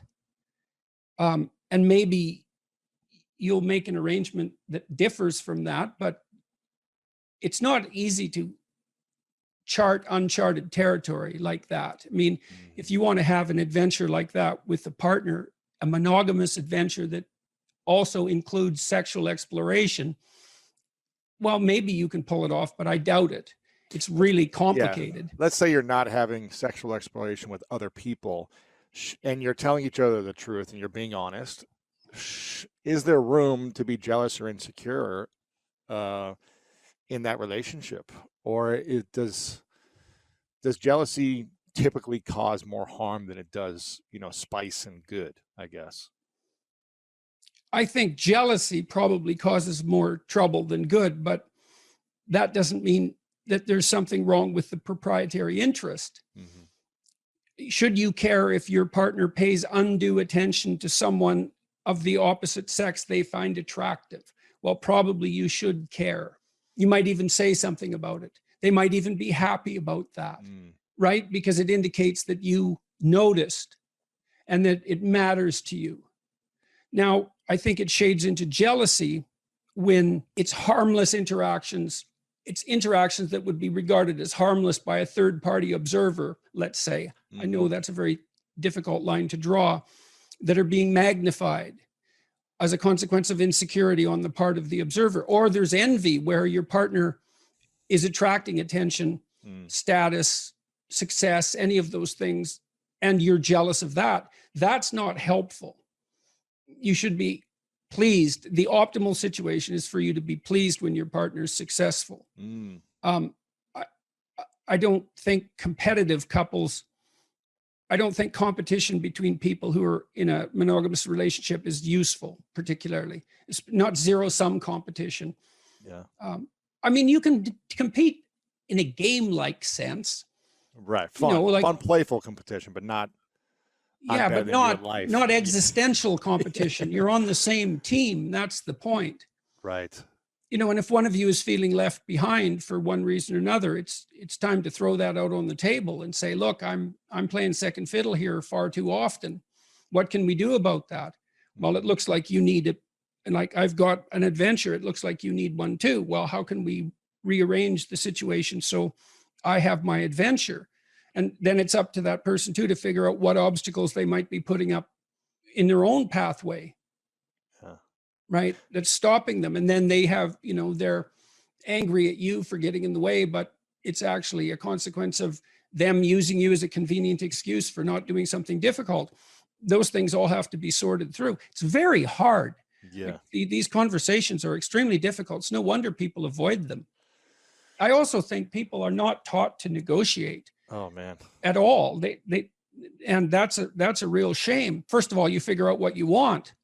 This is what I want. Then you tell the person, then you strategize with them so that you can get what you want and they can get what they want. And you both know what that is, and away you go together. And that usually comes out, it's usually obscured and hidden and comes out awkwardly and difficulty and with difficulty if it comes out at all. And people fool themselves into thinking that it's okay what they're doing. I'm sacrificing myself for the children, and that's okay. I'm sacrificing myself for my husband's career, and that's okay. I'm working at a job I can't stand because I need to support my wife and children, and that's okay. I mean, sometimes that is okay, but it has to be out, clear, in the open, talked about, negotiated, discussed. I think you can be a slave or a tyrant, or you can negotiate. Those are your options. And we default to slavery and tyranny because that doesn't require any cognitive effort. And then we pretend that everything's all right.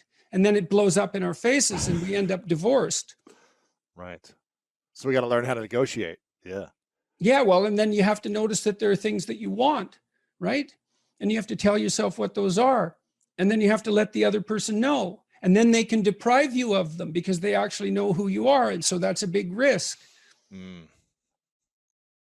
But if you do lay it out and negotiate it, then you have two people working in the same direction, and they each bring their different viewpoints to bear on the problem. And sometimes that'll save you, that additional cognitive complexity you have because there's two of you instead of one.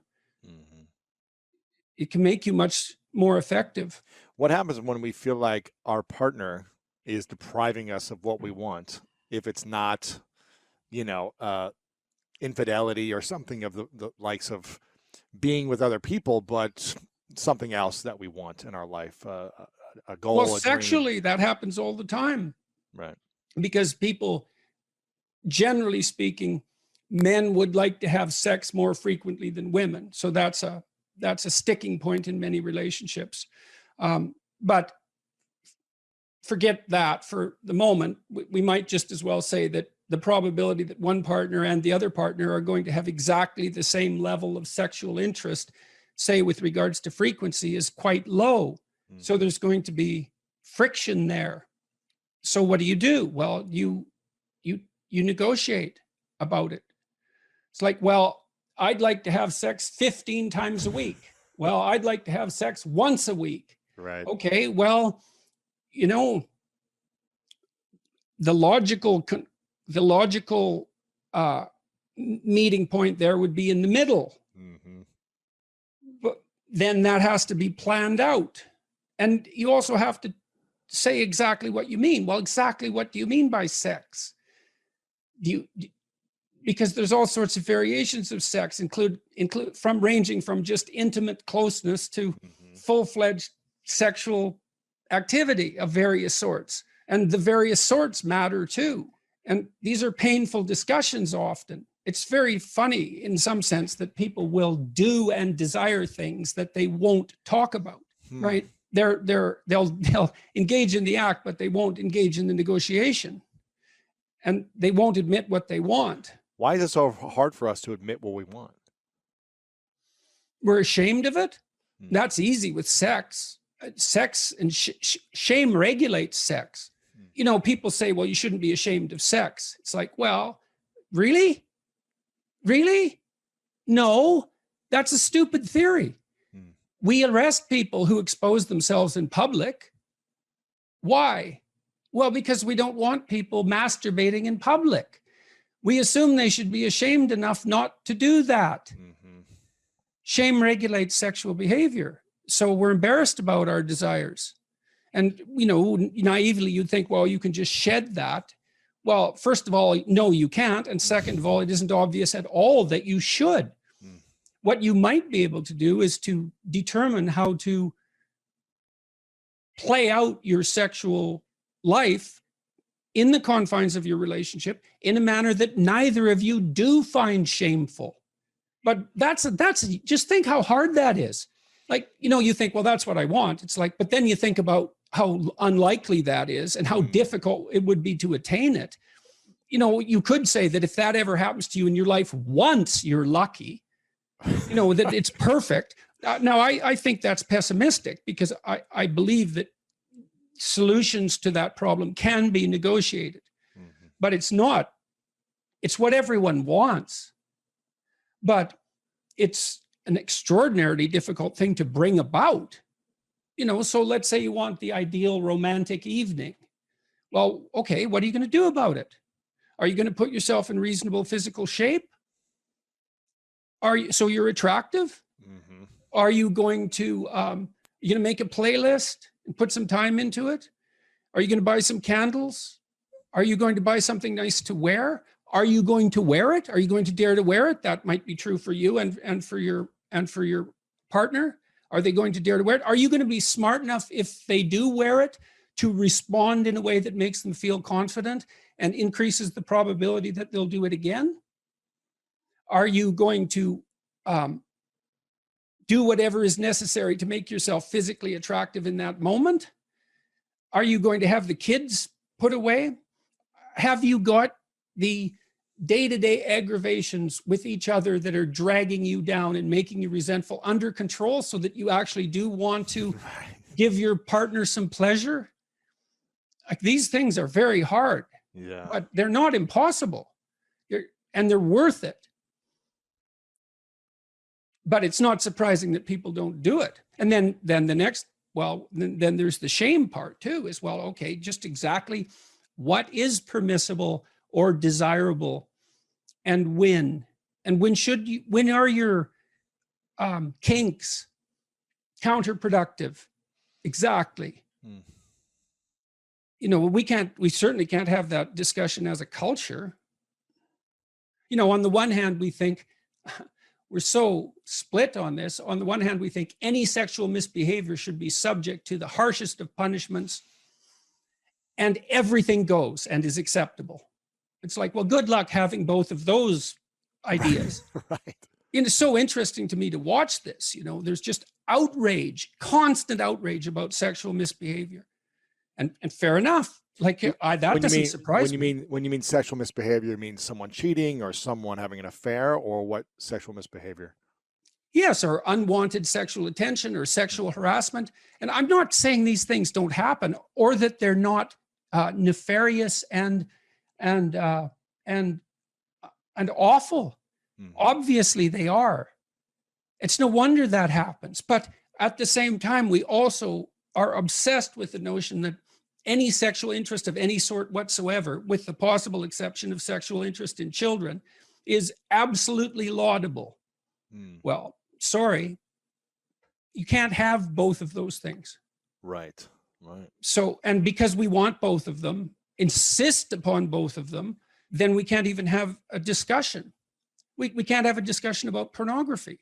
It doesn't look to me like pornography is really a very good idea. I don't think it's helping anyone. Now, you know, there might be codicils to that, freedom of expression, some potential educational utility, the pleasure that's a consequence of sexual utilization of pornographic material. But I would still say, seeing all that it's not a net social good. It doesn't do the people who produce it or who consume it any good. And I don't believe that anyone feels like a better human being after utilizing pornography for sexual gratification. Now, you might say, well, that's because they've been shamed about sex since they're born, and, you know, and that's a consequence of our crooked culture. And, you know, in a utopian world, we wouldn't have that shame. And no, it's way more complicated than that. And I read something in one of the YouTube comments in my video the other day. I was talking to Abigail Schreier about the apparent fact that today's teenagers are having much less sex. One person commented that there's the shame that men feel when sex is a spectator sport rather than a participatory act. And then you think, well, you know, the mere fact that you're watching two other people, one of whom isn't you, having sex instead of having sex, really implies something either about it implies something about your desirability. It's pretty hard to shake that, isn't it? Or your courage. Why is it that you're sitting there alone at night with your laptop on your lap? What the hell's wrong with you? Well, nothing. It's just we should dispense with sexual shame. It's like, no, probably not. That's probably not the answer.